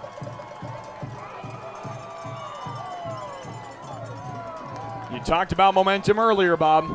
There's another big swing in it. It's got Morningside black on right now. Had Red Raider white on. Now it's got the Mustang uniform on. First down and 10 for the Mustangs, though. Got to get out of their own end zone at their own 3. Dalinchek in the pistol. He has Matt Strecker behind him, about 4 yards deep in the end zone. Now they motion to a bit of a shotgun look. 2 receivers left. The give goes to Strecker up the middle. He broke a tackle, has some room to the 5, gets breathing room for Morningside's offense. Out across the 8 to the 9. It's a gain of 6. 2nd and 4 upcoming. He broke the tackle on the goal line, and that's where that smaller back might not be able to break that tackle. Right. Strecker comes in so clutch. 2nd and 4 at the 9. Another give to Strecker. Now he cuts it back right side. Has some room to the outside of the 10. And Tanner Olson brings him down at the 11. It's a gain of 2. Brings up 3rd and 2. That's probably the one thing you don't want to see a big back doing, and that's trying to run sideways and outrun people, and because he's not going to do that. They gave him an extra yard to the 12, so now it's 3rd and 1. 3:47 in the first half. 14-13 Morningside leads here on the People's Bank scoreboard. This is a big play with 3.5 minutes to go, because if you kick the ball back to Northwestern right now, you're looking at that double possession type scenario again. Yeah, the Red Raiders will get the second half kick, and they have 2 timeouts left. A pump fake screen. Dalinchek throws left seam, and it overthrew Jake Towdy. Incomplete. Hit off his outstretched arms at the 30-yard line. 4th and 1 upcoming. He had him. I mean, they faked the hash screen and tried to hit the fullback running down the seam, and he just threw the ball a little bit too high for a fullback to catch. Just a little too tall. Jake Towdy, the 6'4" sophomore from Cedar Park, Texas, comes up just a little short on that catch. It now. Colton Earlbeck will try and punt it away. He's standing 2 yards deep in his own end zone. Takes a snap, and here comes the rush. Ooh, he got it away to the right sideline. Ty Schaefer lets it bounce. This will take a Mustang roll out of bounds at the Red Raider 34-yard line. And a good kick there from Earlbeck, as he's going to get 50-plus yards on that kick. 1st and 10 for the Red Raiders at their own 34. 55 yards, the official measurement on that punt. Great job from Earlbeck. That's 5 yards off his longest kick of the season. Well, he kicked it away from the return guy and then picked up 8 to 10 yards on the roll. Yeah, that took a perfect roll right up the sideline. So here come the Red Raiders now. Like you talked about, Bob, see if they can score and then get the first possession in the second half as well. 3:16 left in the half. Koima and the Red Raiders line up in the gun, a receiver either side of their own 34. Koima to throw, drops back, dumps it off into the flats. It's McQuillan on a screen, has to get around Wingert, which is a really tough thing to do. Wingert brings him down to the line of scrimmage for no gain on the screen. 2nd and 10 upcoming. Well, if you're going to throw a slip screen to the running back, the one guy you have to block is the middle linebacker, because he's the guy who's probably going to have the running back, and they didn't get a hat on him. But one of the things I noticed is, away from Mosier, number 1, they can throw all kinds of out routes and stuff on the other side of the field. Now look down here and see if you get the same scenario right here. Right.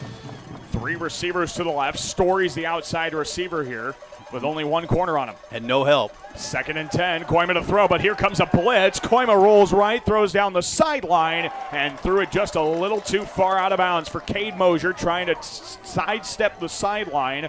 The incompletion brings up 3rd and 10. That's a good job by the defensive end from Morningside, because he got penetration right away and ran right around the offensive tackle, and that forced Koima out of the pocket. And I'm sure he was trying to throw the ball down here to the trip side. Right. Weston Schultz was that defensive end on the left side. It's now 3rd and 10 for the Red Raiders from their own 34. 2 receivers on either side. Tyson Koima, 2:28 to play in the first half. 1-point Mustang lead. Koima takes a belt-high snap, 3-step drop, chucks it over the middle. Anderson made the catch across the 45 to the 46. Blake Anderson, the sophomore tight end, picks up a dozen, and it's 1st and 10 Northwestern. Yeah, that's the first time we've seen Morningside in their nickel defense here. It was 3rd and 9, and what they do is take out a defensive lineman and bring in a defensive back, and they rely on the 3-down lineman to get pressure on the quarterback. 1st and 10 now Northwestern as they find Blake Anderson for another fantastic catch. 2 receivers left, 1 right. Koima fakes the play action, rolls out right, now comes back left, has time to throw, chucks it back right sideline. Mosier made a great catch inside the 30 at the 29. A big gain for the Red Raiders of 17 yards. It's 1st and 10 Northwestern. That's that 50-50 ball. I mean, in all reality, he just kind of threw the ball up for grabs, and right. The big receiver went and got it. Mosier beats Jamal Jones to the football. Made an outstanding catch. 1st down and 10 for Northwestern at the Mustang 29-yard line. 2 receivers either side. Minute 32 to play in the half. Koima takes a belt-high snap. 3-step drop. Throws right side. It was batted away at the line of scrimmage. Weston Schultz got in there. Denied the pass at 2nd and 10. Yeah, you notice there Morningside got out of their nickel defense and brought back in their defensive line because the play before, Koima just had too long to throw the ball. And right now, I would say the right tackle for Northwestern's having a hard time blocking the defensive end for Morningside, number 17. Yeah, Weston Schultz matched up with Travis Grover there on that right side. The redshirt freshman from Spencer at 6'6", 320. 2nd down and 10 for the Red Raiders of the Mustang 29. Koima, 2 receivers either side. Here comes a 6-man rush. They throw deep over the right sideline, and an overthrown pass of Blake Anderson incomplete. There's a flag back here at about the 16-yard line, right over the middle of the field, and so we'll see what that one's all about. It's definitely going to be either holding or interference. Mm-hmm. But the question is who? Maybe the wind blew the flag, but the flag is nowhere near a receiver. Right. I mean, but they call it on the defense.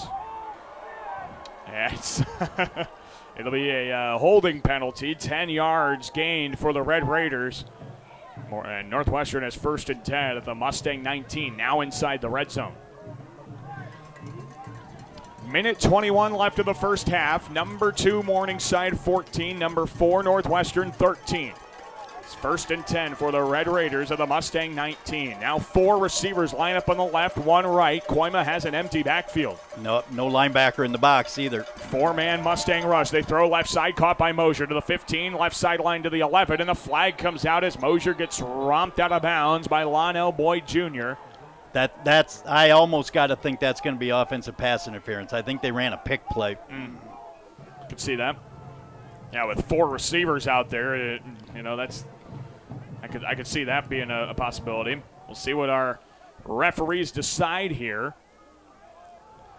The result of the play picked up 7 yards, but yeah, we'll see what this one's about.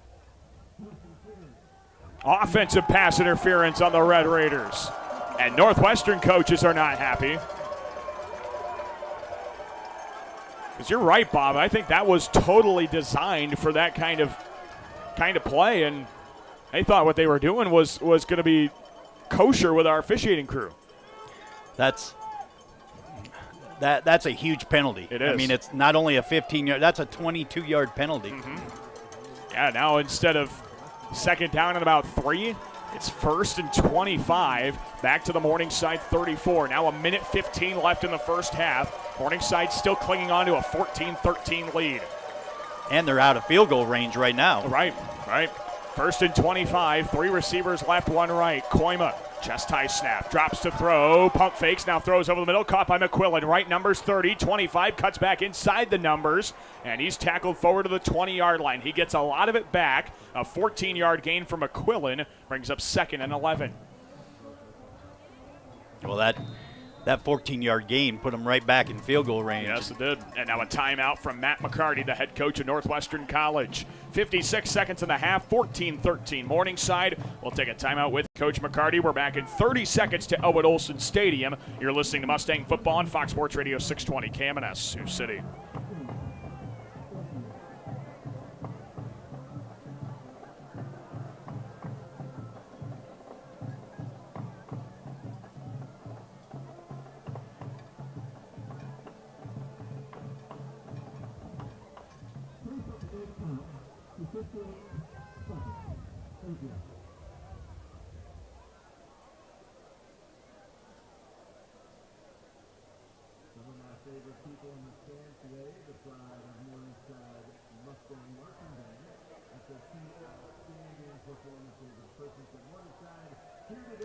And we welcome you back here to Elwood Olson Stadium. Daniel Versteeg, Bob Goodvin up in the booth. Jonathan Covert is down on the sideline for us. It's 2nd down and 11 for the Red Raiders. They've used their second of 3 total timeouts here in the first half of action with 58 seconds left in this first half. And right now Morningside leads Northwestern 14-13 on the People's Bank scoreboard. You know, we get one of the best seats in the house, Bob, for this contest. I'm just looking around Elwood Olson Stadium. Look at the amount of cars that are just parked around this place. I mean, what a cool view of just everybody congregating for a heck of a football game.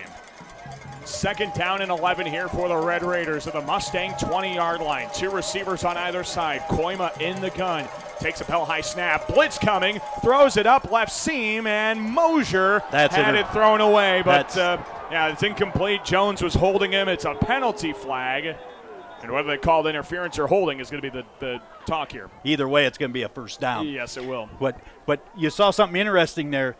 Northwestern took Mosier, put him in the slot. Right. Morningside kept Jones on him, and then took the safety out to the number 1 receiver. So if Northwestern could take and put Story and Mosier on the same side and do that scenario, now you got a safety on Story, and there's your matchup right there. Mm-hmm. I think another thing Northwestern can do is empty the backfield. Go no back, right, and then let Koimer run the ball. Well, they ruled pass interference, so that is a 15-yard penalty down to the 5. It's 1st and goal now with 53 seconds left in the first half. Morningside 14, Northwestern 13. 3 receivers line up left of Koima in the gun, a receiver right. Logan Myers in the backfield. As Koima takes a high snap, looks right, looks left, all kinds of pressure in his face. He lost the football, and I think he got back on it, but he's sacked back at the 20-yard line. Von Sagern, Portis, and Anderson were all there. It's a big loss of 15 and a timeout coming from Matt McCarty. You know, again, the chess game that makes me love the game of football so much, the schematics. Did you see where they lined Mosier up that time? They lined him up in the number 3 spot to the trips, and they still kept Jones on him, which meant now your 2 safeties are over the top of 1 and 2, and what you do on the backside, you got a corner on Story with no safety help, and then this is why I get so excited about football, just stuff like this. And you remember last week, Kansas Wesleyan couldn't move their number 1 receiver to different spots. And the timeout is called. It's the 3rd for Northwestern. You know, to elaborate on that a little bit, Bob, when Northwestern sees Jamal is going to stay on Michael Story, no matter where he is on the field, what kind of message does that send to the offensive coaches for the Red Raiders? I'm going to move him around, and maybe not only I know what I'm going to get with him. I'm going to get Jones with him. Sure. I don't care where he's at. Jones is going to be on him. But what am I going to get with everybody else? That's what I want to know. And then do that very same thing and motion the back out of there, and see what happens then. And then you've got the threat of Koimer running the ball, and that's what number 5 brings to the table. Yes. And it's just so fantastic. See, right now they got Mosier again in the number 3 spot. This time Jones is not on him. Jones is on Story on the outside now. They're playing zone now. 2nd and goal. Koima to throw from the 20. Now steps up. He gets chased from behind and sacked by Carter Anderson back at the 21-yard line. The clock is running. 3rd and goal, 34 seconds in the half. And they are bringing out the field goal unit on 3rd and goal from the 21. Well, the problem is that if you don't get the first down, you might not have enough time to get the field goal unit out there because they're out of timeouts, right? Right, they are. And a first down is a touchdown anyway. Yep. So Eli Stater coming out for what would be his 3rd field goal of the contest. This one's from 38. It'd be his longest of the afternoon. The snap of the spot. The kick sails toward the uprights. It's good. Stater tacks on 3 with 2 seconds left in the first half. 16-14, Northwestern leads Morningside on the People's Bank scoreboard. There's your 2-possession turnaround, too. Yeah, it's not a touchdown, but Still 10 points. Yeah, Yep. still points. So we've seen 3 field goals now. We're going to have like a kickoff in one play, so we're going to keep it here before the end of the first half. Actually, let's check in with the 3rd member of our crew, Jonathan Covert, who's down on the sideline right now while we have a little bit of time before the end of the half here. Jonathan, what kind of things have you been seeing down there on the field for us? Well, you talk about how smart the Morningside players are defensively. Jamal Jones was chatting with the official after that play, trying to figure out what he did wrong on that play, and that's something that you see from this Morningside team from time to time after different penalties like that. A big penalty, but trying to learn from the mistake. Absolutely. Thank you very much, Jonathan. Jonathan's talking about that pass interference on Cade Mosier that got them down to the 5-yard line, and that's a good idea there, Bob. Figure out what you do wrong so that you don't do it the next time around. Well, I won't be a homer. I'll tell you what he did wrong. He held him. He had him by his jersey the whole way. I mean, that's what he can get away with. It maybe. What he's doing is planting the seed, saying you're not going to call that again, right? Because I'm going to do it again. I guarantee you. Well, we got 2 seconds left in the first half. Again, at halftime, we'll break down the first half for you. We'll also see if Jonathan can get some notes from Coach Ryan at halftime as Schwagert takes the kick return on a squib up the middle to the 25-30, spins away from a tackler, 35 to the 36. And that'll end the first half. Nothing doing off that kick return. And so we head in the locker room with a Red Raider advantage. Our score, number 4, Northwestern 16. Number 2, Morningside 14. In the national semifinal, the winner to Durham, North Carolina. We'll take a break. When we come back, we'll break down the first half for you. Again, Jonathan will have a report from Coach Ryan, all coming up at halftime. We'll also check in on the Lindsey Wilson Grandview contest that's taking place in Columbia, Kentucky this afternoon as well. That's all coming up at halftime. Our score, number 4, Northwestern 16. Number 2, Morningside 14. Our score at halftime on the People's Bank scoreboard. We'll take a 4-minute break. When we come back, our halftime coverage starts from Elwood Olson Stadium here on Fox Sports Radio 620 KMNS. Sioux City.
And we welcome you back here to Elwood Olson Stadium on the campus of Morningside University. Daniel Versteg alongside Bob Goodvin up in the booth. Jonathan Covert's down on the sideline. We're going to get a word in here from Jonathan in just a couple minutes, get what he was able to get information-wise from head coach Steve Ryan as Coach Ryan led his team into the locker room for the halftime break. Let's take a look at our first half stats from this contest before we get to Jonathan.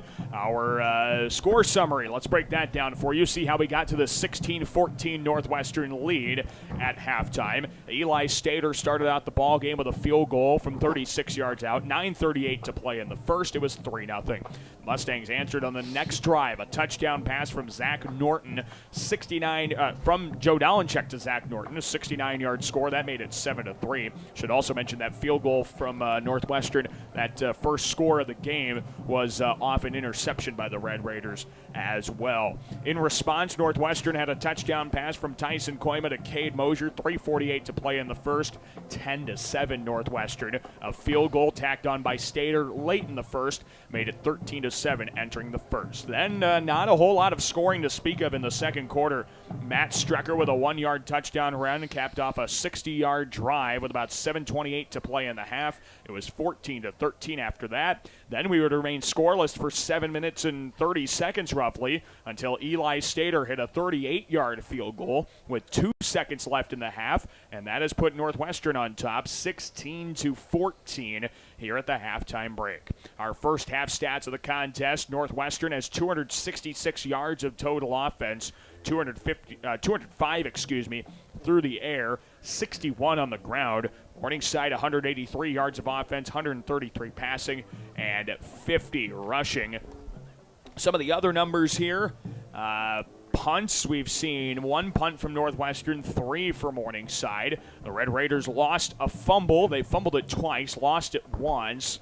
Each team has had an interception, so right now Morningside is winning the turnover battle, although you could kind of count the block punt as a turnover to kind of tie our turnover battle, I guess, if you want to add that one into the category. The other numbers here: penalties. Morningside's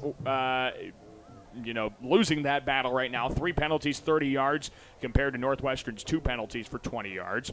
Red Raiders have 19.5 minutes of time of possession. Morningside 10.5. The Mustangs are 2 of 7 on third downs. Northwestern 2 of 6. Morningside is 1 of 2 on their fourth down tries. And here's the interesting number, Bob. We've talked so many times throughout the year about how good these two offenses are throughout the season. The red zone efficiency right now is at 50% each way. Northwestern 2 for 4, and those were 2 field goals. And Morningside is 1 for 2 on red zone efficiency, and that was a touchdown. But I think we alluded to it earlier on in the broadcast that it has been like pulling teeth to try and get some of these yards downfield, especially in the red zone. Well, and we said earlier, when you get down inside the 5-yard line, what we call the goal line offense, those are hard yards to get. And if you can't run the ball and the safeties don't have to play the run, now they can take away the fades and things of that nature. And I really think, you're exactly right about red zone. I agree with you 100%. But the stat that I'm looking at is third down. Right. I mean, both defenses are getting off the field on third down, and that's why it's a relatively low-scoring game. Mm-hmm. Some of the individual numbers here: Joe Dolencheck is 6 of 14 passing, 133 yards, a touchdown, and an interception. Running the football, Matt Strecker is your leading runner. He has 7 carries, 29 yards, and a touchdown, and 9 carries for Ryan Cole, who appears to be out for the game. I saw him walking around with a crutch and a boot earlier on, which is never a good sign. 6 yards for Anthony Sims and for Joe Dolencheck running the football. That's a cool 20 rushing yards on the year for Joe Dolencheck, not too shabby. Receiving the football, Zach Norton has 1 69-yard touchdown reception. Reed Juergensmeyer, 3 catches, 47, and Johnson and Tuifua with a catch each for 12 and 5 yards, respectively. Chase Carter's 2 for 2 on point afters. Colton Earlbeck, 3 punts. He had 1 at 55-yard punt. The interception is from Jalen Portis. And the individual tackle leader, how about this? Tyler Wingert has 11 tackles for a tackle for loss. Some big first half numbers from Wingert. Also want to highlight Jalen Portis. I asked Coach Ryan in our pregame about his versatility. Well, he's proving me right. He's making me look like I know what I'm talking about. 5 tackles, 3 tackles for loss, a sack, a forced fumble, and an interception. I mean, there's about 8 different stats that are given to us on the defensive box score here, Bob, and he's got five of the 8 columns filled up. That is so impressive. Well, I think if you had to sum up the Morningside linebacker play the last 5 years, and it goes all the way back to the Kotzer twins and before that even, what they can do is not only play the run. Like, if you can't play the run, you can't play linebacker. Let's face, that's right. just a fact. But what they also can do is play the pass. They can get underneath routes, and they can play in space. I mean, and that's when you can do that as a linebacker, you're the total linebacker. You are, and Portis is being the total linebacker here in this contest. Let's take a look at Northwestern's individual numbers before we check in with Jonathan. Tyson Koima, 12 of 20 passing, 205 yards, a touchdown, and an interception. Running the football, Cole Telford is the leading runner, 27 carries. McQuillan, 27 yards, McQuillan, 7 carries, 21 yards. Tyson Koima has 11 carries, 12 yards. He's been sacked, a total of 2 times, lost 16 yards. So of running plays, he has 9 carries for 28 yards. So take away those sacks, he's looking a little bit better in the ground game. Receiving the football, Cade Mosier, 5 catches, 99 yards, a touchdown. Blake Anderson, 3 catches, 43 yards, some big catches. We'll touch on that in a little bit. Michael Story, 2 catches, 49 yards. Staters, 3 for 3 on field goals and a point after. He is the leading scorer for the Red Raiders with 10 of the 16 points attributed to Eli Stater. The interception earlier came from Tanner Olson. Connor McQuillan's fumble was lost. And the leading tackler for the Red Raiders, that is Parker Fryer. He's got 6, only 1 tackle for loss. That belongs to TJ Jones. Let's check in with the third member of our crew, Jonathan Coverts, down on the sideline. Jonathan got a chance to talk to Coach Ryan on his way into the locker room. Jonathan, what kind of things did Coach Ryan tell you? Yeah, Daniel, I had a chance to talk to a very focused Coach Ryan as he went to the halftime break. 2 main things. And if you've been listening to this game, it'll fit right with the theme. The defense has played really well as Morningside offensively has had a couple of things that have put the defenses in tough spots, but only allowing field goals. And then the biggest thing, getting in offensive rhythm in the second half was the biggest adjustment for Coach Ryan, and fits right with the theme of this one so far. Yeah, it does. Thank you very much, Jonathan, for getting some comments in from Coach Ryan. Yeah, I know he's a busy and very, very focused man heading in the locker room. We definitely appreciate it. Bob, as you kind of hear that from Coach Ryan heading into the locker room, offensive rhythm. Running the football has been a struggle. Passing the football at times has been a struggle for the Mustangs. If you're in that locker room, what kind of things do you think they're talking about trying to get into an offensive rhythm right now? Well, I'd put the ball in Dolinchek's hand. That's what I'd do. I would say, Joe, you've been here before. We're going to put the ball in your hands. You're going to win the game for us. And they're having a hard time running the ball. And a lot of that has to do with, one, the Northwestern front's playing very, very well against the run. Right. But 2, they miss Sims. They miss Sims badly. And, not to mention Cole's out of the game also. Exactly. So my guess is they're going to throw the ball quite a bit in the second half. How about the defense, like Jonathan alluded to there with Coach Ryan? He talked about the situations that this defense has been put in, and he's right. They've allowed 3 field goals. You turn those drives into touchdowns. We're looking at a totally different ball game. It'd be 28-14 at the half if they become touchdowns instead of field goals. No, I think the defense has played very well. I think they're doing a good job of taking the run out of the game. I think they've done a good job of containing Koima for the most part. Mm-hmm. The defense can't play any better. Right. I mean, there's nothing the defense is doing wrong. I mean, the last field goal was set up by a defensive interference, pass interference, and it was the right call. It was. Absolutely it was. But the other thing, too, I'm going to tell you, in the second half, somewhere along the line, Joe Dolinchek's going to have a design quarterback run, and it's going to be a big play. You wait and see. Mm-hmm. Yeah, he had a scramble. That was that 6-yard run he had earlier on that picked up a first down. But, I wouldn't be shocked to see another big carry here from Joe later on in the contest. All the things that Morningside's tried to do on Cade Mosier today, Bob, have still resulted in Cade coming up with 5 catches for 99 yards and a touchdown.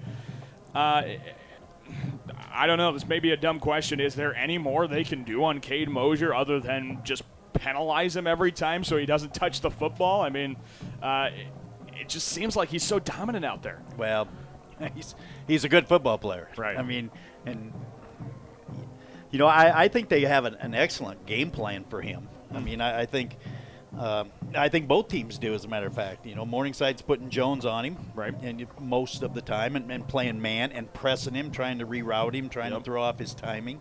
And Northwestern, on the flip side of that, I think is doing a great job of moving him around. And you know, the average person sit there and say, well, big deal, you move him around, you still got the same scenario. No, you don't. Right. You got the same scenario on Mosier, but you don't on everybody else. And I really think if they could put Story and Mosier on the same side, and maybe even Anderson, the tight end, on the same side in some type of formation, which we would call trio or Trey, and now you really got some matchup problems then. Absolutely. Well, it's halftime. A very entertaining first half. If you enjoyed that one, you don't want to go anywhere. I mean, this second half is going to be just as good. It is Northwestern leading Morningside 16-14. I guess if you go anywhere, if you're within striking distance of Elwood Olson Stadium and you can get here partway through the third quarter, I'd say do it. There's still open seats here on the bleachers. I mean, you may have been tuning in, listening to the first half. You may have missed watching it, whatever. But if you come in for the second half, you're going to be treated to a whale of a football game down the stretch. So let's take a look at the score from Columbia, Kentucky. Currently in action with 109 in the first half. Top-ranked Lindsey Wilson holds a 21-17 advantage over number 3 Grandview. The touchdown just recently scored from the Blue Raiders about a minute and a half ago of game action. Lindsey Wilson is getting a fantastic game in the pass. Cameron Dukes, 11 of 12, 164 yards and a touchdown. That touchdown went to Jaleel Warren. Jalen Boyd, 9 carries, 27 yards, a touchdown. Dukes also has a rushing touchdown, 8 carries for 26 yards for him. For Grandview, Johnny Sullivan is 14 of 20 passing, 253 passing yards and 2 touchdowns. Gerald Sama has an 80-yard touchdown catch, and Anthony Turner, their big wide receiver, their All-American, has 4 catches, 59 yards and a score. Good ball game down there in Columbia, Kentucky. Good ball game here in Sioux City. Again, Northwestern leads Morningside 16-14 at the break. We'll come back. We'll start the second half in 2 minutes when we return to Elwood Olson Stadium. You're listening to Mustang Football on Fox Sports Radio 620 KMNS Sioux City.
And we are back here to Elwood Olson Stadium, getting ready to start the second half of action. Daniel Versteg, Bob Goodvin up in the booth. Jonathan Covert is down on the sideline. We have 15 minutes on the clock to start quarter number 3 as Northwestern leads Morningside 16-14. And the big thing that Bob mentioned at the end of the first half after that field goal, Northwestern was able to score a field goal. They get the ball back here to start the second half as Morningside took the opening kickoff of the contest. So here we go. The second quarter is ready to get underway as Chase Carter is able to boot this one deep, a right-footed end-over-end kick, and Tanner Scouten lets it roll into the end zone for a touchback, and Northwestern will start 1st and 10 from their own 25-yard line. All right, so out of the halftime break for Morningside, for Northwestern, what kind of things are you expecting here out of these two teams, Bob? Well, if I'm Northwestern, the ball's going to be in number 5's hands as much as it possibly can be. And one of the things I would look at, and it looks like they're going to do it right out of the bat, and that's no backs. Right. And just see how Morningside's going to line up to that. But now they're bringing them back in. Yeah, they motioned McQuillan from a slot to the back.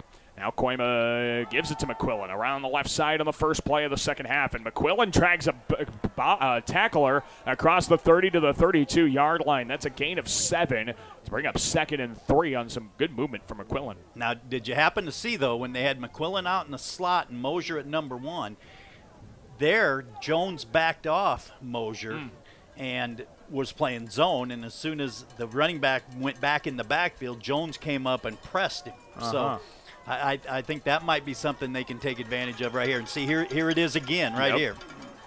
Jones is now pressing Mosier with McQuillan in that slot position. 2 receivers either side of Koima, an empty backfield. He's going to keep it up the middle. He's got first down yardage and more, 35-40, and slides to safety for a first down. A gain of 8 to the 40-yard line for Tyson Koima. It is 1st and 10. And that's what I talked about, empty the backfield and run Koima, and that was what a quarterback counter play all the way, meaning they pull backside guard and tackle, tight end, whatever it happened to be. But what Morningside's doing, though, is they're keeping them linebackers in the box because of Koima, and that should free up somebody in the pass game. Minute gone in the third quarter, 16-14 Northwestern in the national semifinals here at Elwood Olson Stadium. McQuillan motions into the backfield, a play fake. Koima rolls to his right now, looks back left, sees some pressure from Anderson. Koima runs to his right, just chucks it down the right sideline. Mosier comes back to the football and makes the catch across the 35 to the 30-yard line. A 30-yard completion to Mosier on a dead scramble from Tyson Koima. It's 1st and 10. You know, you said it earlier, that's post-traumatic stress for Morningside. You're just throwing the ball up, and 50-50 ball at best, and you're saying my 6'4" receiver is going to make the play over your 5'10" corner, and we've seen it too many times. Right. Yeah, jump balls for Tyson Koima. I think I also mentioned earlier on this week, 50-50 balls for Northwestern are more like 75-25 balls. I mean, Northwestern just has that advantage. Here's 2 receivers on either side of Koima in the gun. A delayed fake now keeps it up the middle with Koima. Only picks up about a yard as Keller and Schultz were in on the stop at the 29-yard line of Morningside. 2nd and 9 upcoming. That's very well played by Schultz, the defensive end. I mean, that's that power read we talk about. Right. The quarterback's reading him, and Schultz gave him a keep read, but then came off and made the play, and that's just a good play by him. Very tough play, I would assume, by himself there. It's very, very tough play for him. 2nd and 9 here at the Mustang 29. A receiver on either side. McQuillan motions out of the backfield. Here comes an all-out blitz. A pass over the middle caught by Anderson to the 23, and he gets tackled across the 20 to the 19. A gain of 10 on the completion of the tight end Anderson. It's 1st and 10 in the red zone. But how did they set that up? They motioned the back out and then just set the linebacker or set the tight end right over the top of the formation. But I really think if they throw the ball to the back, he might have scored because nobody went with him. 12:08 left in the third quarter. 16-14 Northwestern. Red Raiders have 1st and 10 at the Mustang 19-yard line. Koima, 2 receivers left, 1 right, tight end left. Koima on the right hash, takes the snap. He keeps it up the middle, has positive yardage to the right numbers to the 16, and Koima gets spun out of bounds at about the 15-yard line. It's a gain of about 3 or 4, and it's 2nd and 6. And you're seeing the run game focus heavily now on Koima, and that's I think that's a good decision by the Northwestern staff. I mean, hey, there's no tomorrow, and he's got the rest of his life to rest. Right. Yeah, he doesn't have any more eligibility left. Not even a COVID year? I don't think so. I don't believe so. He never redshirted. 2nd down and 6 for the Red Raiders of the Mustang 15. 3 left, none right. Koima to throw. Screen pass. Telford, left numbers. And Telford dropped for a loss from Portis. Him and Lionel Boyd Jr. make the stop at the 16. 3rd down and 7 for the Red Raiders.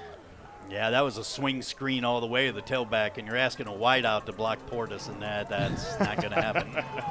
That's when if you're the wideout, you're saying, you're asking me to do what? You're putting me into a losable battle? Are you serious? Yeah. Here we go.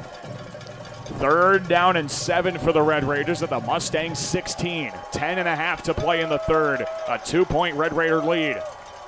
Koima, a receiver on either side. McQuillan to his left, tight end left. Koima to throw. Big rush from the Mustangs. Throws it over the head of Story, and incomplete. Miscommunication there. Koima thought Story would break out. He broke in, and the incompletion brings up 4th down and 7 in the field goal unit. Well, they had what they wanted, and that was single coverage. And, I said to myself, they're going to throw the ball to number 4 because it's the wide side of the field and it's single coverage. But I think Koima thought he was going to run the fade route, and Story thought he was going to run the post. Well, here's another field goal from Eli Stater, a 33-yarder up the left hash. The spot, the kick is no good, wide right. It had just barely the distance, but Stater pushed it wide right. He finally misses a field goal, and Morningside holds the Red Raiders off the scoreboard and has 1st down and 10 inside their own 25-yard line. Do you think the wind held that ball up? Just a tad. You could see it hit basically a wall of wind. Yep. Still had all the distance, though. Just enough of the distance. Just barely, yeah. But now Morningside will be able to start this drive down 2, 10-13 to play in the 3rd. That was a lot of time the Red Raiders took off the scoreboard, took off the clock, I should say, to come up with nothing. Here's an empty backfield now for Joe Dolenchek. 3 receivers left, 2 right on 1st and 10 at the 20. Watch for Austin Johnson. They throw left side for Juergensmeyer, and he juggles a catch at his ankles and makes it at the 23-yard line. A gain of 3 to Juergensmeyer. It's 2nd down and 7. Yeah, they lined Juergensmeyer up in number 2 spot in trips and ran him on a little speed out. But I really like Johnson in the number 3 spot there, and I think there's all kinds of seams and windows for him to get open in that position right there. 2nd and 7, another empty backfield look for the Mustangs. 3 receivers right, 2 left. Dolenchek in the gun, all by himself. He drops 3 steps to throw, throws an out route right side. Schwagert's wide open, 25, right numbers 30. Lowers his shoulder and gets run out of bounds by Liam Stubby at the 32-yard line. That's a gain of 9 and a 1st down for the Mustangs. Here comes Anthony Sims into the game here. It's good to see him back on the field, see what he can do now. As the Mustangs line up with 3 receivers to the left, a tight end left, and like Bob mentioned, Anthony Sims spotting in the backfield. There's a handoff to Sims up the middle, and Sims gets hit just across the line of scrimmage at the 33. Stopped right there. Only a gain of 1 brings up 2nd and 9. He's not the same. You can see that right there. He's just not the same. Not as dynamic as the running back that's fully healthy. 2 on either side. Dolenchek throws a screen pass. It's caught by Schwagert, left numbers 35, and inches his way forward to the 37-yard line. A gain of 4 up the left numbers from Schwagert. It's 3rd down and 5 for Morningside. The thing Sims can't do is he can't cut, and he can't jump cut, and that's because of the injury to his lower body, and that's a huge part of his game is his ability to cut. Yeah, you can see him hop limping off the field as now a 3 receiver set to the right, 1 to the left of Dalenchek in the gun on 3rd and 5. Strucker's in the backfield. Dalenchek to throw. Steps up, passes over the middle. Jurgensmeyer made a catch across midfield at the Red Raider 48. All kinds of traffic around Reed as he hauls it in for a 15-yard gain. It's 1st and 10. He had a linebacker on his hip, and he had a safety over the top of him slapping at the ball, and he still made the catch. Proven wise, one of the best receivers in NAIA football right now. His counterpart may be on the other side in either Mosier or Story. Pick one of them. 1st and 10 at the Red Raider 48. Austin Johnson motions out of the backfield to the left side, and Dalenchek fakes the screen to Johnson. Looks now, throws it to Johnson. Left numbers across the 45 and tackled left sideline out of bounds. They got him at the Red Raider 44. Gain of 4 on the screen to Johnson. It's 2nd and 6. I really think they wanted to. They gave the hash screen look to Johnson. I really think they wanted to hit the screen and go on one of the seam routes down the middle, but Northwestern didn't bite. And Dalenchek did a good job of coming back to Johnson on the screen and picked up 5 yards. Now Johnson's back into the backfield with another running back in Matt Strecker. Dalenchek motions Johnson to the left side out of the backfield again on 2nd and 6. He drops to throw. Dalenchek to the left sideline, caught by Jurgensmeyer across the 30, and he's tackled out of bounds left sideline at about the 27 of Northwestern College. It's a gain of 17 and a 1st down for the Mustangs. Well, we talked about that at halftime, and that's lining the receiver up in the backfield and then motion him out and somehow getting him involved in the pass game. And that motion set up just gave away what coverage they're in. 2 receivers either side. Dalenchek drops to throw, faces a 6-man rush, steps up in the pocket, he evades a sack, rolls out to his right to throw, finds Tuifua at the 20, to the 10, to the 6, down to the 7-yard line. Sione Tuifua with a great catch, helping out his quarterback scrambling. It's 1st and goal down to the 7. Well, you saw scramble drill there, and the scramble drill is if you're a receiver and you're deep, you come back to your quarterback, and if you're shallow, you go deep. And Tuifua did a good job of coming back, and I think when he watches the film on this, he's going to see that if he keeps running, he might have scored. Mm-hmm. 1st and goal, though, for the Mustangs of the Red Raiders 7. 6:49 to play in the 3rd, 16-14 Northwestern. Dalenchek in the pistol, drops back to throw, looking toward his 2 receivers left side, passed over the middle and threw it just a little wide of Jack Sievert and incomplete. It'll be 2nd and goal. Well, they ran Seifert on a little shallow cross route, and again, Seifert's a fullback, and fullbacks don't have the ball radius or ball catching skills that receivers have, and that ball's thrown a little bit low on him, and I guarantee you, Jurgensmeyer or Johnson or Swigert, they make that catch, and it's just unfortunate. Yeah, it's just the position. Sievert's not always called on to receive passes, and so he's not as well conditioned at it.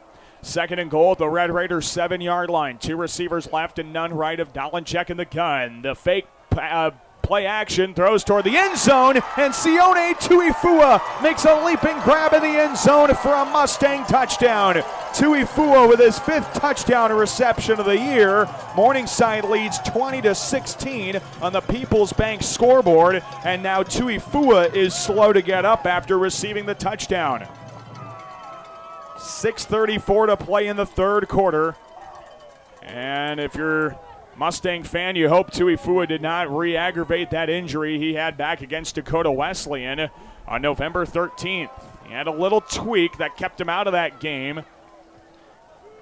And now he's being helped off the field by Reed Jurgensmeyer and athletic trainer Katie Burford. Point after tries upcoming from Chase Carter with the Mustangs up 4. 6:34 in the 3rd quarter. Ladwig's spot. Carter's kick through the uprights. It's good. 21-16. Morningside up on Northwestern. 6:34 to play in the 3rd. We'll take a 30-second break. We'll come back with the kickoff. You're listening to Mustang Football on Fox Sports Radio 620. KMNS, Sioux City.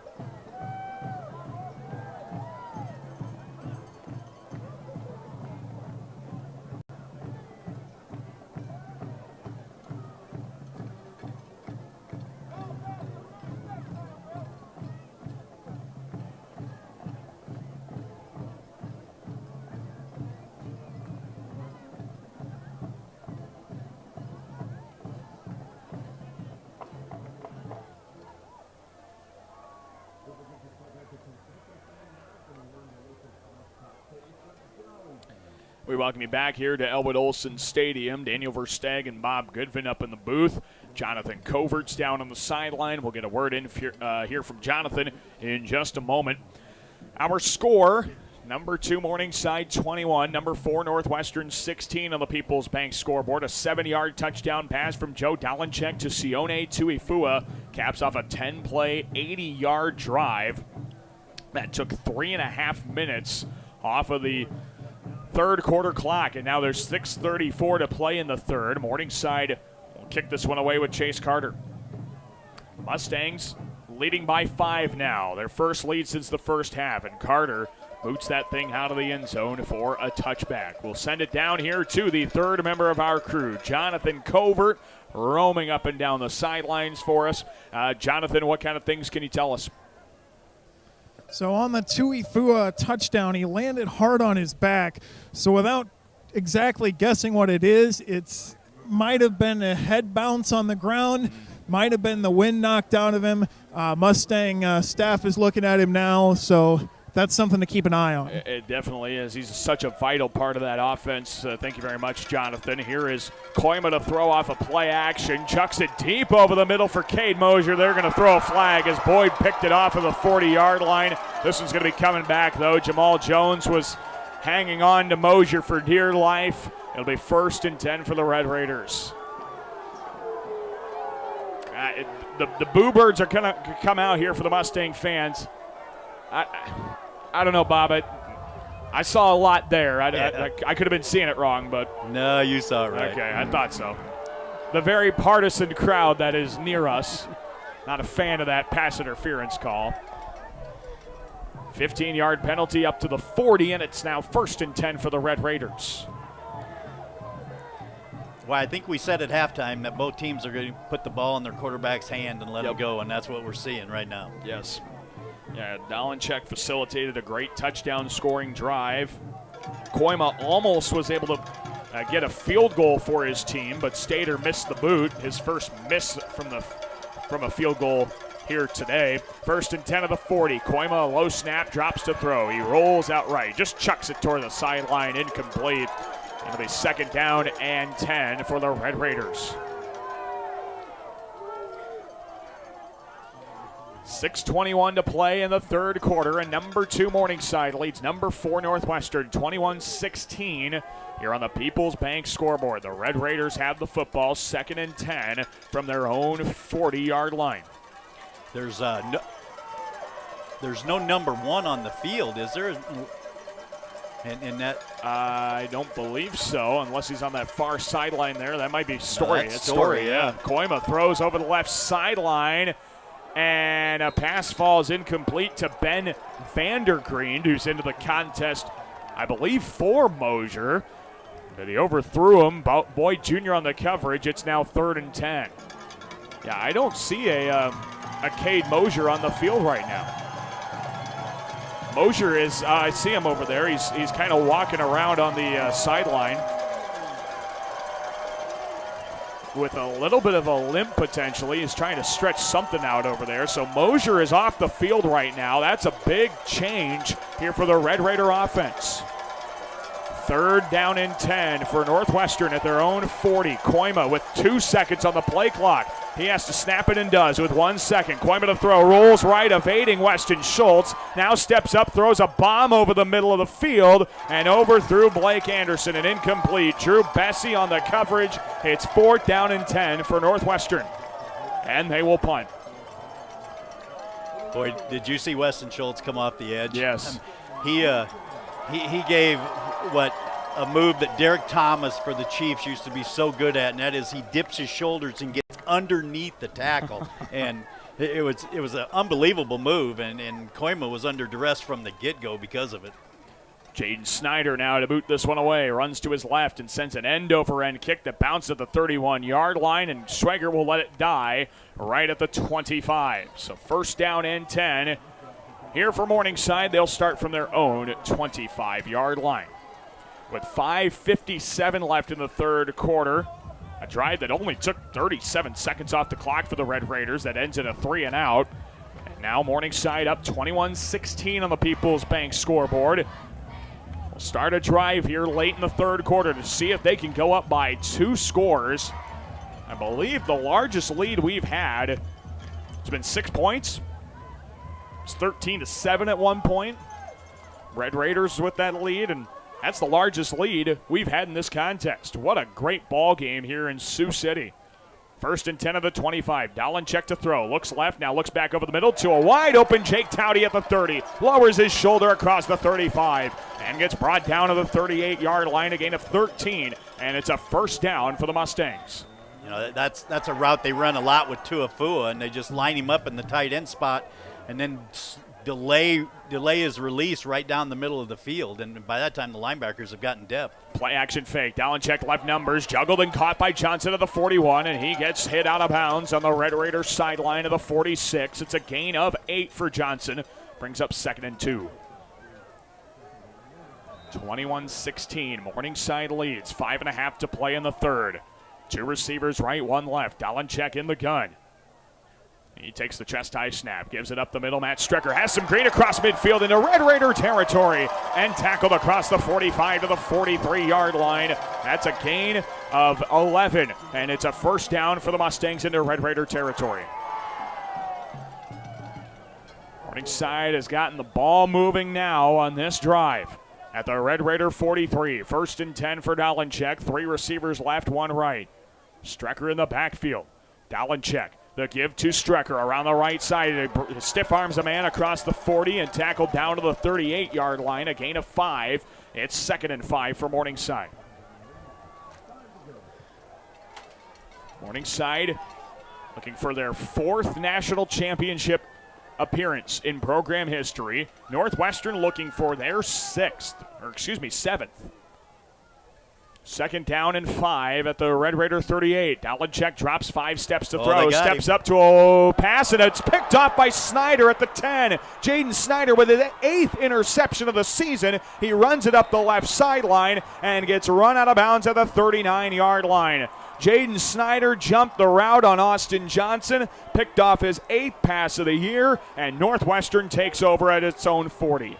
Yeah, they lined him up in number 1 spot and then ran him down the seam, so to speak. And Dolenchek just threw the ball a little late because he was open early on, and that's when I said they got him. Yeah. He just threw it a little bit too late.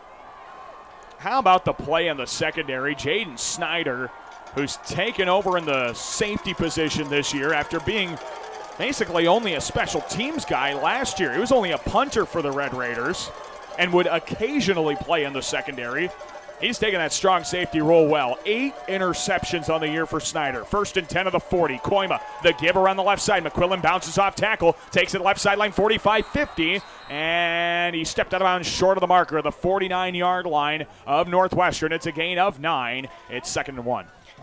Well, 2 things about that play. Number 1, Mosier's back in the game. Right. And number 2, I don't know if you noticed it, but they had Mosier, Story, and the tight end Anderson all on the same side of the formation, and that's what we talked about at halftime.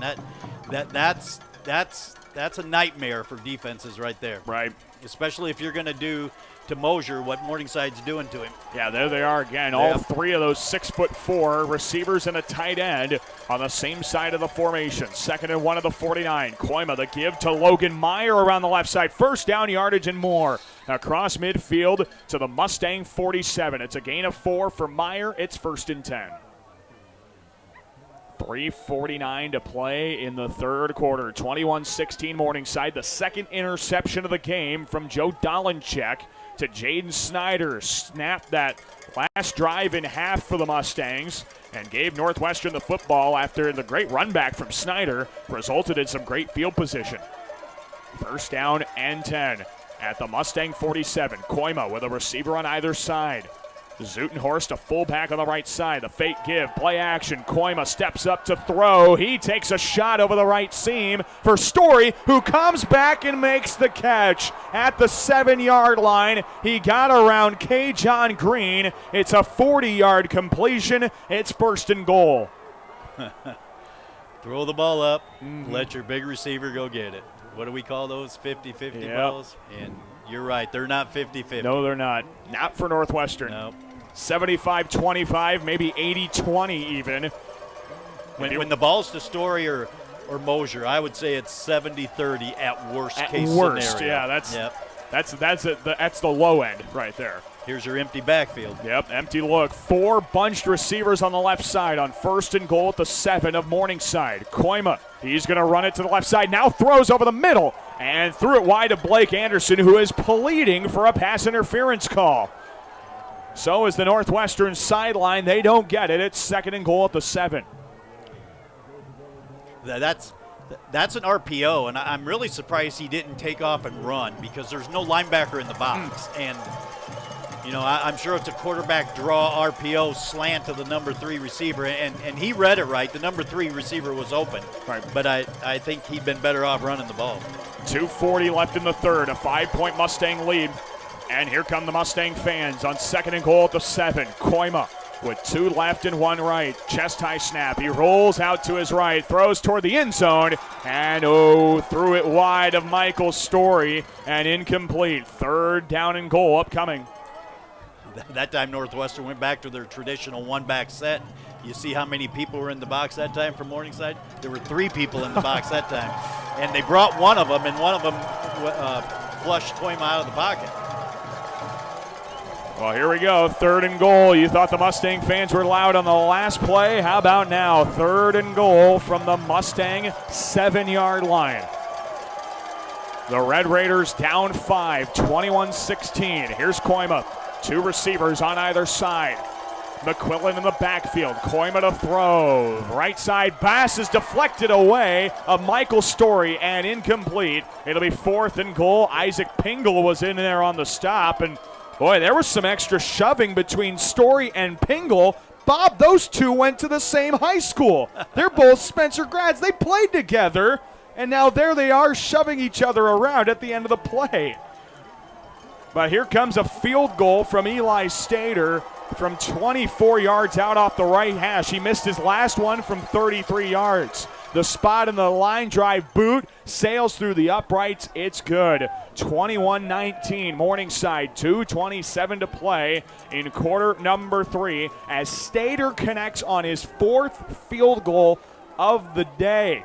What a day for Stater. He's got 13 of the 19 points for the Red Raiders. Northwestern down 2. 2:27 to play in the 3rd. We're back in 30 seconds to Olsen Stadium. You're listening to Mustang Football on Fox Sports Radio, 620 KMNS, Sioux City.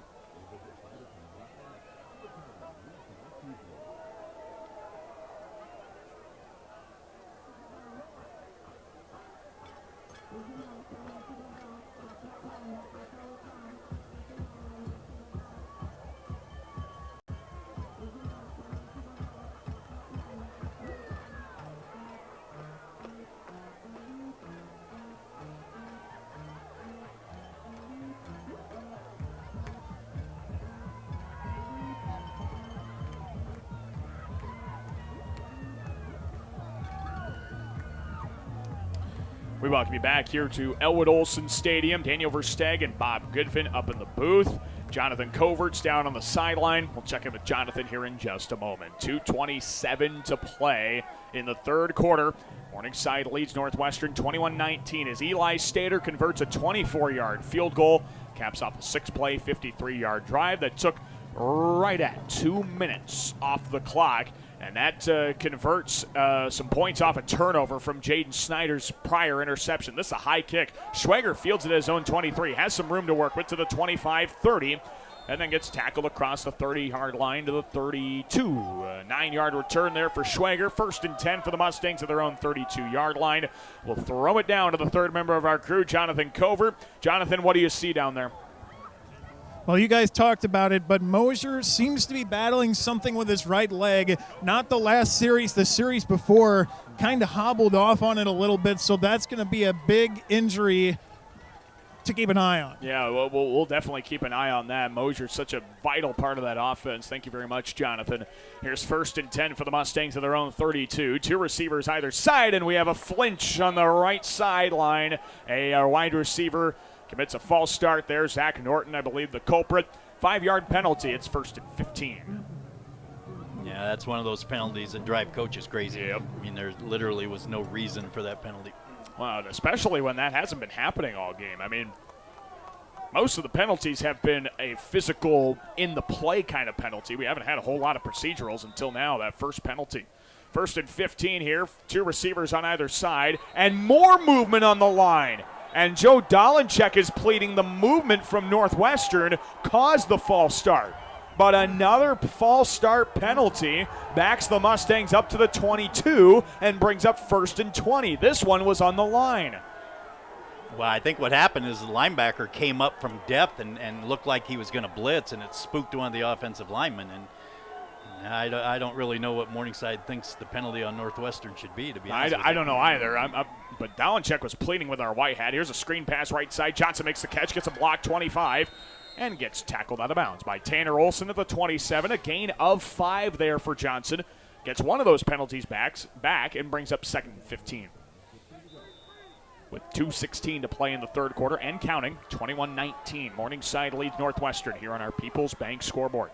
2nd and 15 for the Mustangs at their own 27. 2 receivers either side. Dolenchek drops to throw. Passes right sideline. A little bit of a wobbler thrown through the hands of Reed Juergensmeyer and incomplete on the right sideline. It'll be 3rd and 15 now for the Mustangs. As the Red Raider fans all in unison come to their feet on a big 3rd down play. 3rd and 15 for the Mustangs. 2:01 left in the 3rd. What a ball game. We're in the national semifinal. Winner to Durham, North Carolina. Northwestern looking for back-to-back trips. Morningside looking for their 3rd in 4 years. 5 receiver look. Dolenchek empty backfield. Drops to throw. Pass over the middle. Behind Austin Johnson. And incomplete. It's 4th and 15. And a 3-and-out forced by the Red Raider defense brings Morningside's punting unit on the field. Well, even if they throw and complete the pass, they're not going to get the first down because he was far short of it. It was only about 7 yards from the line of scrimmage. Yeah, you needed 15. And so Earlbeck will punt this away. And it'll be Ty Schaefer back to return at his own 40-yard line.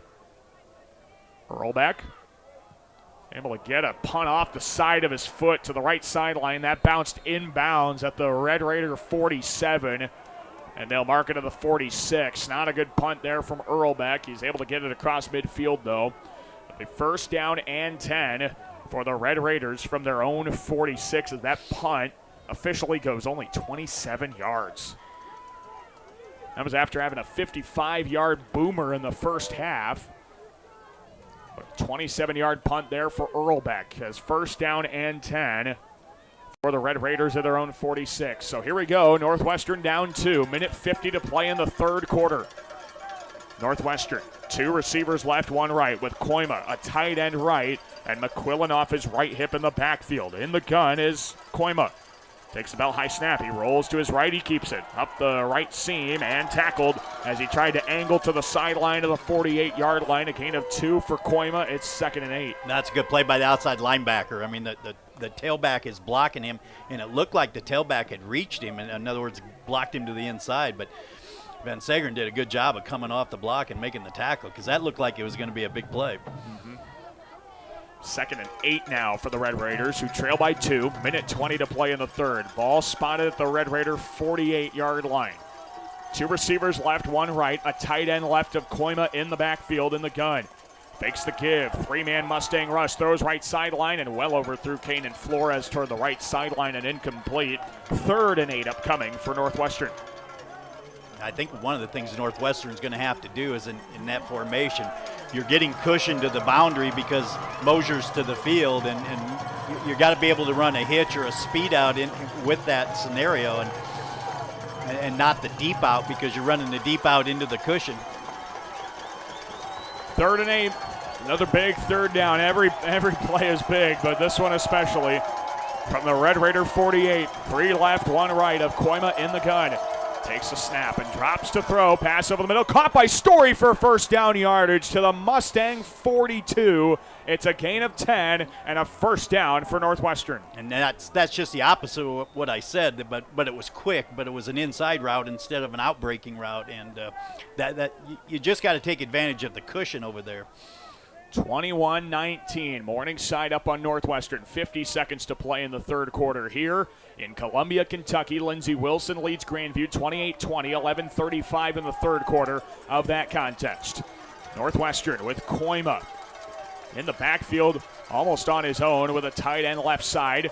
Koima keeps it right side on 1st and 10, gets wrapped and dropped at the 41-yard line. That stop made by Weston Schultz and Tyler Wingert. It'll be 2nd down and 9. But if you notice what Northwestern did is they put their 2 good receivers over here, Mosier and Story, and then put the running back to the wide side of the field as the number 1 receiver, and then ran Koima in the empty back set. Well, the Red Raiders are going to take this one into the 4th quarter. So here we go. 3 quarters in the books. Number 2 Morningside, 21. Number 4 Northwestern, 19. The score on our People's Bank scoreboard in the national semifinals. We'll take a break. We'll come back in 1 minute. 4th quarter up next. You're listening to Mustang Football on Fox Sports Radio 620 KMNS Sioux City.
Back to Elwood Olson Stadium as we start the 4th quarter. Koima dumps it off into the backfield. Here comes McQuillan up the left seam, 35-30, and he broke a tackle up to the 29-yard line. A gain of 13 right away to start the 4th quarter. It's 1st and 10 for the Red Raiders. Daniel Versteg with Bob Goodman up in the booth. Jonathan Covert's down on the sideline. Red Raiders have 1st and 10 of the Mustang 29. Now that was just the slip screen to the tailback, and it's a good call, but it's better execution. Screens like that work better when you catch them in a blitz, and Morningside didn't blitz that time. They just executed the play very well.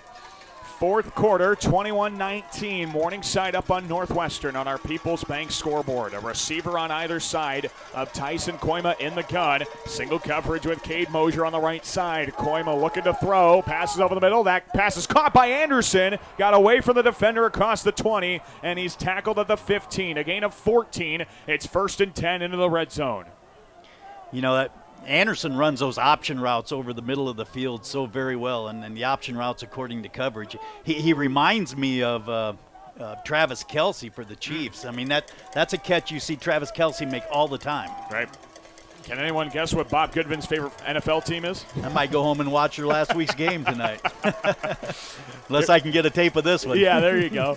Here's 1st and 10 for the Red Raiders of the Mustang 15. 4 receivers to the right. Koima by himself in the gun. A receiver left in Meyer. Koima dumps it off to Meyer. The running back as a wide receiver gets tackled by Wingert at the 10-yard line right over the middle. A gain of 5. 2nd and 5 here for the Red Raiders. Well, they put 4 receivers to the wide side of the field. You're right, Daniel, but did you see who was in the number 4 spot? Mosier. And if you looked out here to the wide side of the field, you had a linebacker on the number 1 receiver. I don't know who the number 1 receiver was, but you still had a linebacker on him. Well, yeah, here's Von Sagard basically acting like a corner out there on the left side. So here's 2nd and 5 at the Mustang 10. You have a receiver right and a couple receivers close on the left side of Koima in the pistol. Takes the snap, gives it up the middle. McQuillan, nowhere to go, and he's brought down back at the 11-yard line. A loss of 1 to bring up 3rd and 6.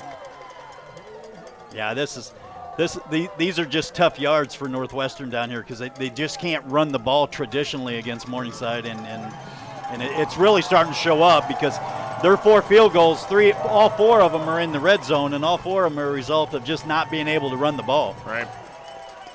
12:38 to play in this contest. 21-19 Morningside. Red Raiders have 3rd and goal at the Mustang 11. 2 receivers on either side of Koima lining up by himself in the gun. Tight end left in Anderson. Koima to throw, looking to the end zone, faces pressure and rolls to his right toward the sideline, chucks it up, and the pass is intercepted. Jamal Jones with the interception in the end zone. First down and 10 for the Mustangs at their own 20-yard line. The second INT for Jamal Jones comes up in a big way on the right sideline, and Morningside takes over possession. Yeah, they took the running back and they lined him up as the number one receiver. They lined him up out there late, and to be honest with you, Morningside wasn't adjusting very well in the secondary, and somebody flushed Koima out of the pocket, and Koima's got to throw that ball away. I mean, you got to live to play again there. I know he's throwing the ball up to his receiver for that 50-50 ball, but I mean, he's got to throw that ball away. Your luck's got to run out on some of those at some point, and it just did. First and 10 for the Mustangs now. 12:15 to play. Morningside at their own 20-yard line. Dolenchek turns right, throws a screen. Schweger gets a block right, numbers 25, and tackled out of bounds on the right sideline at the 27. It's a gain of 7 for Schweger. They gave him 8 to the 28, and it's 2nd and 2. Well, right now the difference in the game is red zone. Northwestern's gotten the red zone 6 times, turned it over twice, and had to kick field goals 4 times. Right. And missed the field goal, so they probably got in there 7 times. Yeah, no, absolutely. 2nd down and 2 here at the 28. Dolenchek the give to Sims around the left side. He breaks through a tackle and has first down yardage to the 32-yard line. It's a gain of 4. It's 1st and 10. 11:55 and counting. That clock is ever so important. 21-19, Morningside leading Northwestern. A trip to Durham, North Carolina is on the line for the 66th annual NAIA National Championship game. 1st and 10 of the 32-yard line of Morningside. Dolenchek, 2 receivers left and 1 right. Motions Johnson to the slot on the right side. A handoff, Sims up the right seam, and Sims picks up a yard to the 33-yard line. Brings up 2nd and 9. Morningside University, national championship appearances in 2 of the last 3 national championship games. The other, Northwestern participated in it and were runners-up to Lindsey Wilson in the spring. Morningside 2-time national champions, 2018 and 2019. Here's Dolenchek, 2 receivers left, 1 right on 2nd and 9. Turns left, fakes the run, throws left side, caught by Schweigert at the numbers 40, broke a tackle, almost got free across the 43 to the 44. Still first down yardage for Schweigert as he picks up 11 to the 44. You know, if you watch Morningside's offense today, they got an entirely different tempo. The tempo is a lot slower than it normally is, and I'm going to jokingly call it the Koima tempo, and that is they want to keep the Northwestern offense off the field. Right, yeah. No Tyson Koima on the field is a good sign for Morningside. 10:34 to play in regulation, 21-19 Morningside.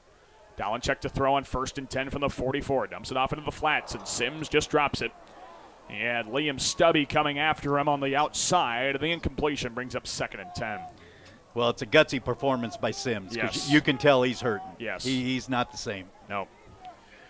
He's at best 60% of his regular health. That might be generous even. But he's fighting through it. And that just speaks to the character that Anthony Sims has, being out there for his team. Now an empty backfield here for Dolenchek. 3 receivers right, 2 left on 2nd and 10 of the 44.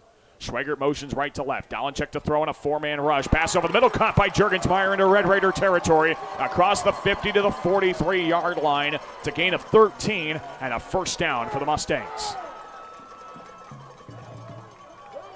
So Morningside keeps the chains a-moving with 10:13 to play. 21-19, Morningside up on the People's Bank scoreboard. Morningside with 3 receivers left, and Sione Tuifua is back into the ball game. That's a good sight to have. And Now they're having trouble with their formation. Dalenchek motions Tuifua to the right side. They are all in shambles. Might have to call timeout. Yeah, they're getting close. 5 seconds on the play clock. Now they get it set, though, just in time. Dalenchek to throw. Steps up. He keeps it. He broke a tackle 40, 35, and gets hit across the marker at the 32-yard line. An 11-yard quarterback keeper for Joe Dalenchek, and it's 1st and 10 for the Mustangs. Well, there's that quarterback run we talked about. It wasn't a design play, but that's just something you don't see him do in the course of the regular season, and that's because in the quarterback room they're telling him not to do that. Right. And today they said, hey, there's no tomorrow. Leave it out there. Yep. 9:23 to play in the ball game. 2 receivers left. 1 right. Dalenchek in the gun. Tight end left on 1st and 10 of the Red Raider 32. Dalenchek takes the snap. Play action fake. Looks to throw left and does. Deep down the field to Juergensmeyer, and it's incomplete. Juergensmeyer being forced to the sideline by Liam Stubby. Out of play, incomplete, 2nd and 10. Well, you see where the ref's hat is? Yep. It was on the ground, and I don't think you can have interference once the receiver goes out of bounds. Right. Unless he clearly states himself back in the field of play. Right, and that's I think the saving grace for the Red Raiders was that Juergensmeyer was out of bounds before Stubby shoved him downfield. 2nd down and 10 here for the Mustangs of the Red Raider 32. 2 receivers left, none right. Dalenchek in the gun, Sims off his right hip, motions Johnson toward the slot on the left side. Now Dalenchek throws the screen to Johnson, left numbers, nowhere to go. Van Hoff and Stubby wrap him up to stop him for no gain. It'll be 3rd down and 10 at the Red Raider 32. They've done a pretty good job of stopping that hash screen today. I know a few plays ago Swigert picked up 8 yards on one, but for the most part they've done a good job stopping that play. And that's because your corners are physical and they're taking on the block of the number 1 receiver. 8:40 in the game, 21-19 Morningside. 2 receivers either side. Juergensmeyer motions to the right to put 3 on the right side. Dalenchek on 3rd and 10. A chest-high snap. Drops to throw. Now steps up. Throws right seam. Caught by Swigert. And he gets leveled by Jaden Snyder at the 29-yard line. It's a gain of 3. 4th and 7. Well, you definitely got to go for it here. Yeah, you're too long for a field goal into the wind. Yeah, exactly. We saw what Northwestern's having to deal with Eli Stater out there. And the offense will stay out there. Big play. 4th and 7 at the Red Raider 29. 8 minutes to play in regulation. There's no backs on the field right now for Morningside, so they're going to be in an empty set.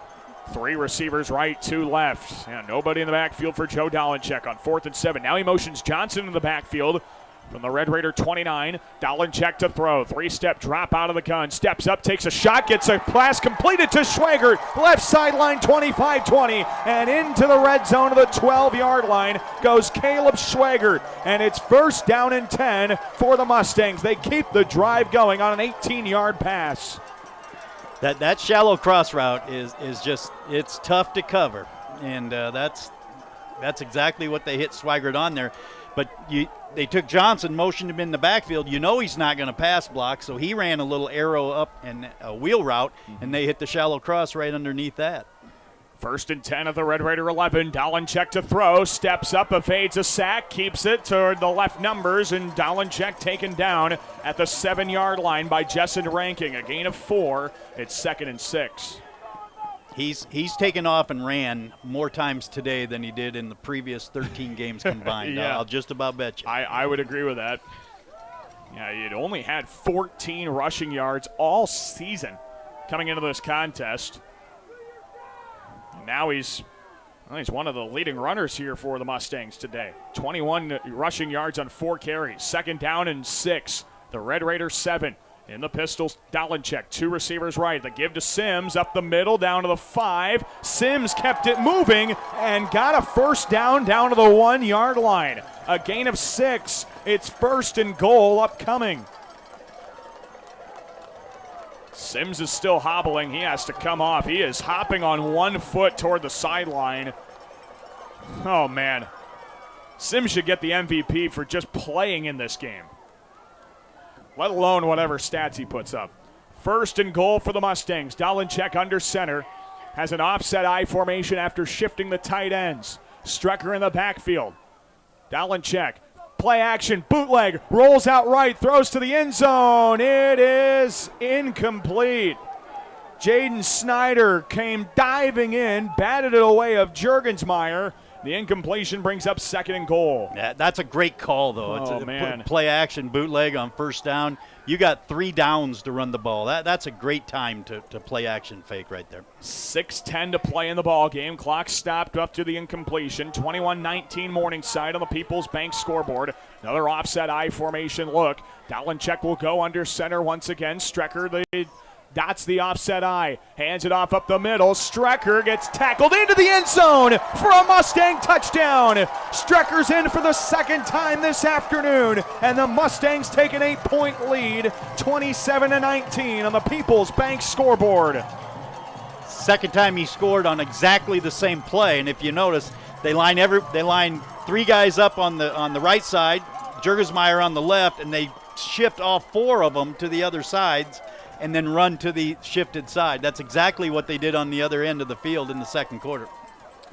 This is a big kick now for Chase Carter to try and make it a 2-possession game with a 9-point lead. His kick is up through the uprights. It's good. 28-19 Morningside, 6:06 to play in regulation. We will step aside. We're back in 30 seconds. More Mustang football on the way. Don't go anywhere. You're listening to Mustang football on Fox Sports Radio 620 KMNS Sioux City.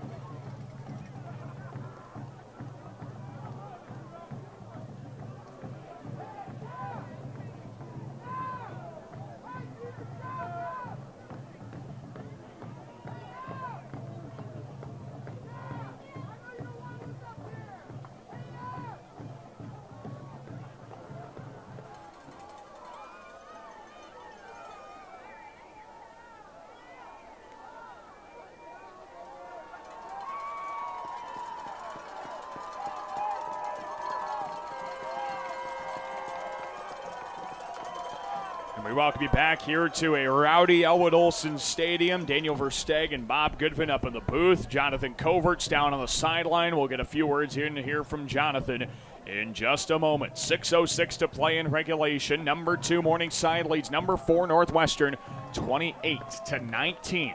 On the People's Bank scoreboard, a touchdown run from Matt Strecker from a yard out. Caps off a glorious 15-play, 80-yard drive that took, on the count, it took about 9 minutes off the clock. And now Chase Carter with the kick. It's fielded at the 16 by Cole Telford. Up the left, numbers 25-30, who he almost broke free and got out to the 34 to the 35-yard line. Cole Telford on the return. 1st and 10 for the Red Raiders. We check in now with the 3rd member of our crew, Jonathan Covert's down on the sideline. Jonathan, how you feeling down there?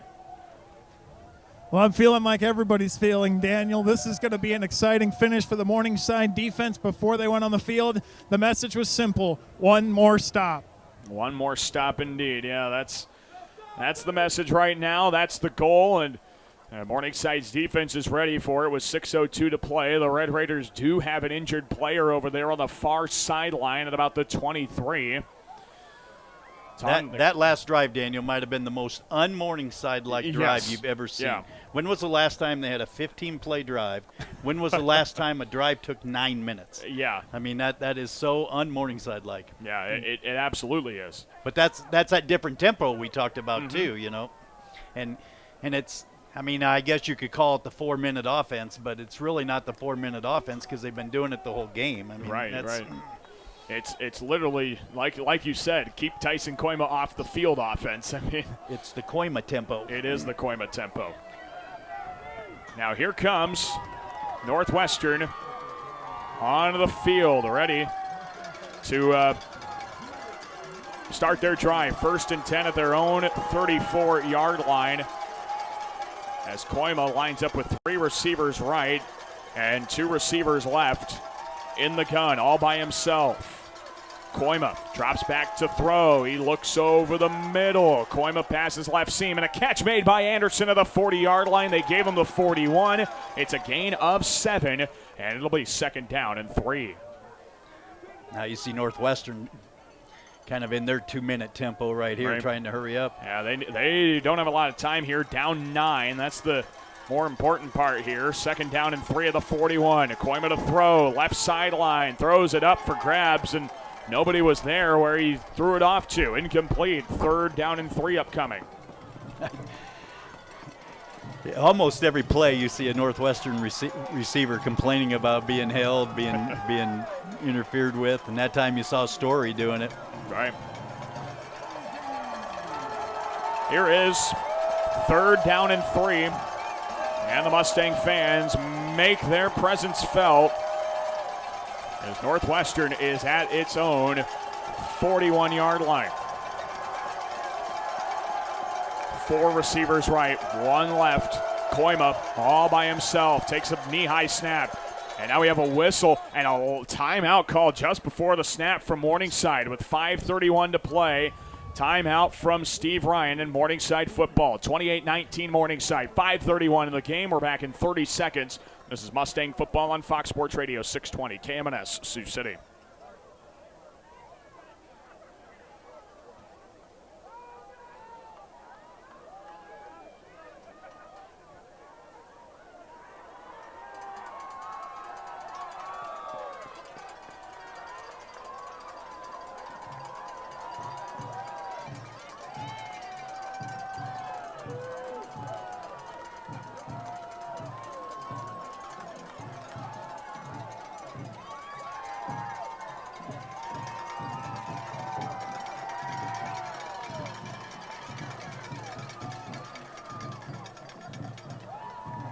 We welcome you back here to Elwood Olson Stadium. Daniel Versteg and Bob Goodvin up in the booth. Jonathan Covert's down on the sideline. 5:31 to play in regulation. It's 3rd down and 3 for the Red Raiders. Morningside wanted a timeout to talk things over ahead of this big 3rd and 3 play. Koima with 2 receivers on either side. Wingert comes up into the box, does not blitz. Koima keeps it up the middle, and he gets stopped. Jonah Kohlbaum and Carter Anderson for a loss of 2 to the 39. 4th and 5, upcoming. See, that was quarterback draw all the way. And when you run a quarterback draw, the last thing you anticipate is the defensive end to fold down inside to the A gap, and that's exactly what happened. And defensive end made the play on the quarterback draw in the A gap. All right, here we go, 4th and 5. Red Raiders at their own 39-yard line. 2 receivers right, 1 left. With McQuillan in the backfield. Koima, play action, drops to throw, steps up, dumps it off to McQuillan. He needs the 44, and he reaches the ball forward on the left sideline and has 1st down yardage to the 45. A gain of 6. It is 1st and 10. Northwestern keeps the drive alive. 4:45 in the ball game, and the Red Raiders still have possession of the football, down 28-19. So here come the Red Raiders, keeping their drive going at their own 45-yard line. 3 receivers, 2 receivers right, 1 left. Koima rolls out right, looking to throw, looking to take a shot downfield, and he does toward the right sideline into double coverage. Pass is batted away from Cade Mosier. Lionel Boyd Jr. and Jamal Jones on the coverage. It's 2nd down and 10. And now Mosier is laying flat on his back on the field at about the 8-yard line. Now he gets up and hobbles back toward the play.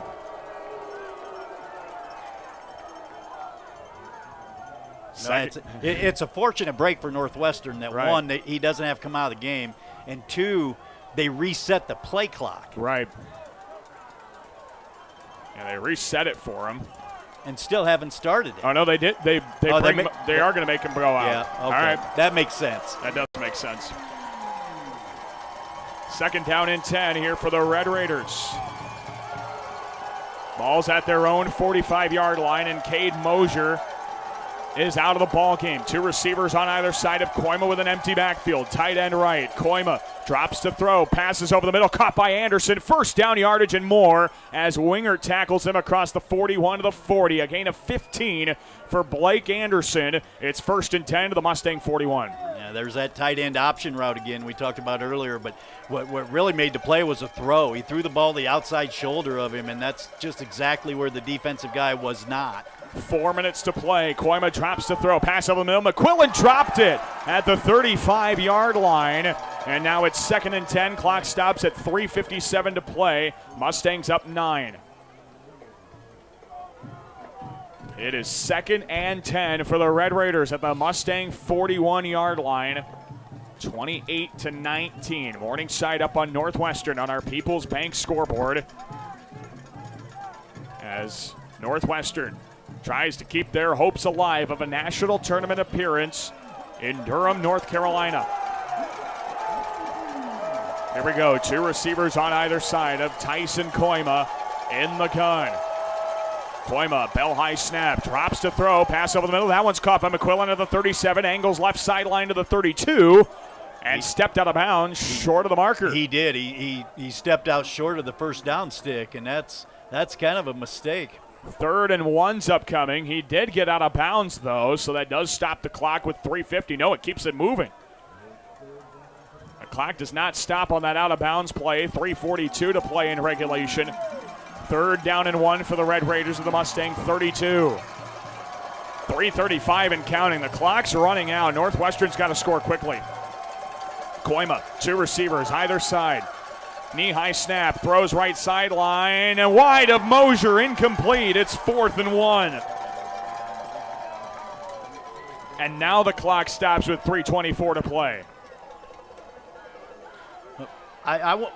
I should know this, but what's the rule for the clock not stopping when you're out of bounds? Because he clearly was out of bounds. Right, he was.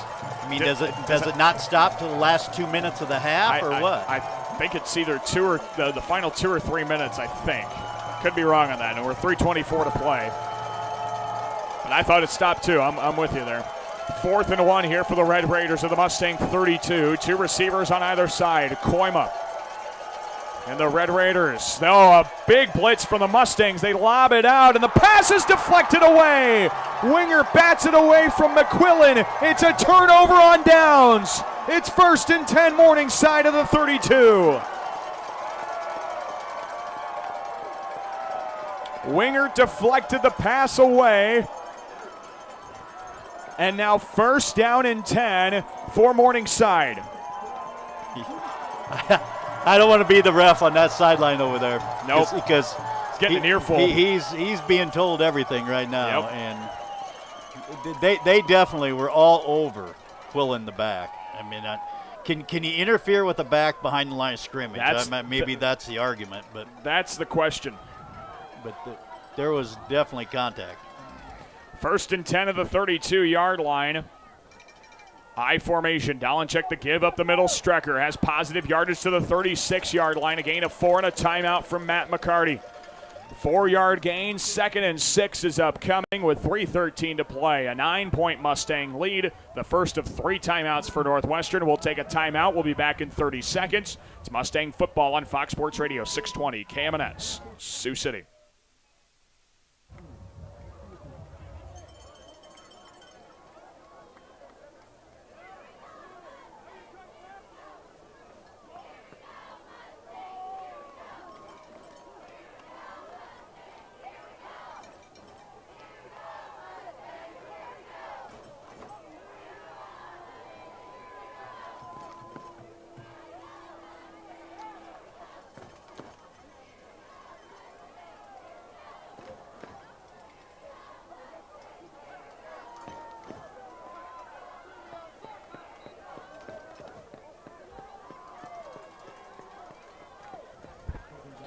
We welcome you back to Elwood Olson Stadium. Daniel Versteg, Bob Goodvin up in the booth. Jonathan Covert is down on the sideline. 3:15 to play in regulation, 28-19.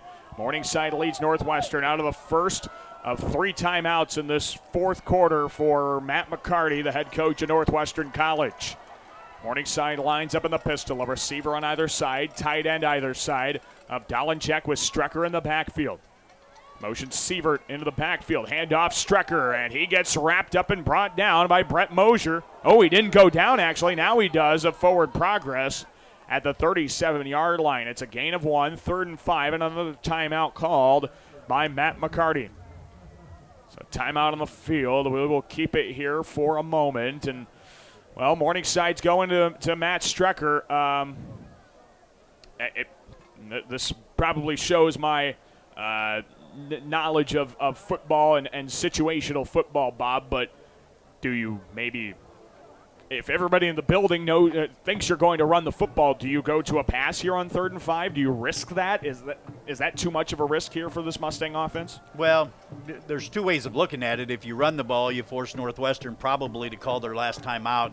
Otherwise, you burn 30 seconds off the clock. But I wouldn't be afraid to throw it. I mean, you have a veteran quarterback. You got veteran receivers.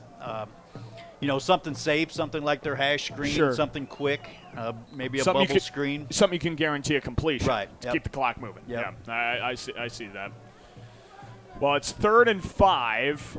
A first down. The game's over. Yeah, it pretty much seals it at that point. Northwestern would still have a timeout at this point, but here's a 3rd and 5, and they empty the backfield for Dalenchek. They have 3 receivers stacked on the right side. They're the tight ends and the running back, and now they motion the tight ends to the left side, and Strecker in the backfield. 3rd and 5 at the 37. Handoff Strecker up the left seam to the 40, and he has a first down across the 42 to the 43. 1st and 10, Morningside. And now 3 minutes and 2 seconds separate Morningside from a return trip to the national championship game in Durham, North Carolina. 2:50 to play, 28-19. Morningside leading Northwestern College. What a ball game. What a contest. These two teams have done it all. Here's an I formation. Handoff, Strecker up the middle. Strecker across the 45, and he's tackled forward to the 49. That's a gain of 6. 2nd and 4 for Morningside. 2:23 and counting in the ball game. And that's that big body we talk about. I mean, he drops his pads and get what we call flat back. He's pretty hard to bring down. Meanwhile, I don't want to interrupt the momentum here, but Grandview just took the lead on Lindsey Wilson, 32-28 Vikings, 13-10 to play in regulation. Grandview's trying to hold up its end of the bargain. Now a 2-point conversion for the Vikings. They lead 34-28 on Lindsey Wilson. Grandview's trying to hold up its end of the bargain on an all-Iowa national championship game. Now with 2 seconds on the play clock, Dalenchek snaps it out of an I formation set. Handoff left side Strecker, and he gets positive yardage to midfield. Gain of 1, 3rd and 3, and a timeout coming from Matt McCarty, his final timeout of the contest. Minute 42 to play, 28-19. Morningside up on Northwestern. We'll take a timeout as well. We're back in 30 seconds. You're listening to Mustang Football on Fox Sports Radio 620 KMNS Sioux City.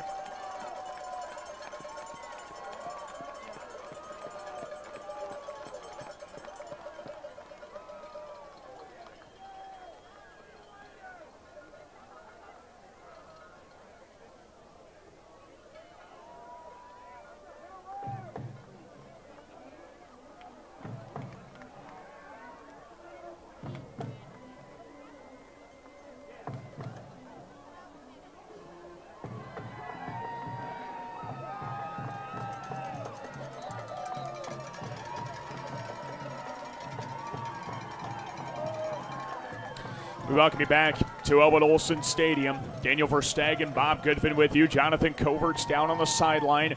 Minute 42 to play in regulation. 3rd down and 3 at midfield for the Mustangs. An I formation, receiver left. Johnson motions left to right as the receiver.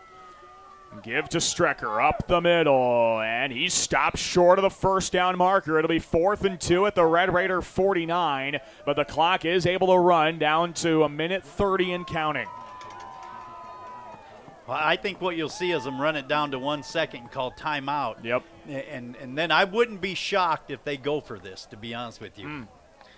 Because one, it's a two-possession game. Right. And, I mean, if you get the first down, the game's literally over. Right. But if you punt it, you run the risk of the block punt.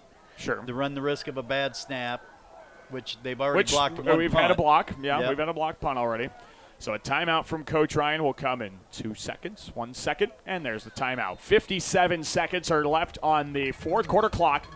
Morningside 28, Northwestern 19. Our score on the People's Bank scoreboard. Okay, so 4th and 2 here at the 49-yard line. You think they're going for it. Speculate here. What kind of things do you think we could see on this 4th down play? Well, I'd almost tell you the playbook's wide open. I wouldn't be horribly shocked if they ran play action and tried to hit somebody over the top, to be honest with you. But the reason I wouldn't punt is it's a 2-possession game. Right. Okay, so give them the ball at the 50-yard line. There's only 57 seconds left in the game. And no timeouts. Right, and by the time you score, the odds of getting a onside kick and driving 25 more yards are not very good. So you might as well just go for it at that point. You don't. That's why I wouldn't be shocked if they take a shot deep. See if they can tack on another score. I'd enjoy that. Well, I mean, what's Northwestern thinking? I mean, that's right. Let's see what they come out with here. 4th and 2 at the Red Raider 49-yard line. A trips bunch to the right. Got nothing but man coverage. One to the left. Now they shift their receivers a bunch. Dallin checking the gun. Strucker off his left hip. Cover 0. Jurgensmeyer motions left. Dallin check to throw over the middle. It's caught by Johnson at the 46-yard line. It's a first down. It's a first down. And Morningside will head back to the promised land. The Mustangs will play for another national championship in Durham, North Carolina in 2 weeks. And now, as Bob has called this play, the most beautiful play in the sport of football. Dallin will go under center and kneel it out one time to seal the deal. It's done. It's over. Morningside has won. And they're going back to Durham, North Carolina for the 3rd time in 4 years. The Mustangs avenge the spring and defeat Northwestern 28-19. And here come the Mustang fans onto the field to celebrate the trip to Durham in 2 weeks. What a ball game. What a finish. And Morningside's perfect season at 13-0. The revenge tour has just gotten past Northwestern. And now we will find out the opponent of the Mustangs coming up in 2 weeks. We will take a break. We'll soak in this moment as the fans are coming onto the field to celebrate their team, heading to Durham, North Carolina for the 4th time in program history, 3rd time in the last 4 seasons. We'll be back with our Long Lines post-game report. And when we do, we'll have a recap of stats. Jonathan Covert will talk with Coach Ryan live on the field. That's coming up. And we'll also see how this Grandview and Lindsey Wilson game is doing when we return to Elwood Olson Stadium. Your final score, number 2 Morningside 28, number 4 Northwestern 19. The final score here in the national semifinals. We'll be back in 4 minutes with our Long Lines post-game report. This is Mustang football on Fox Sports Radio 620 KMNS Sioux City.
At this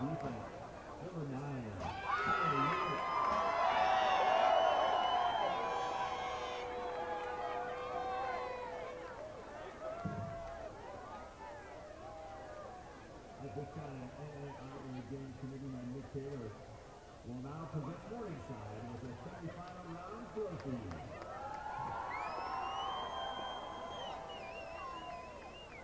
Congratulations to Northwestern on a wonderful season.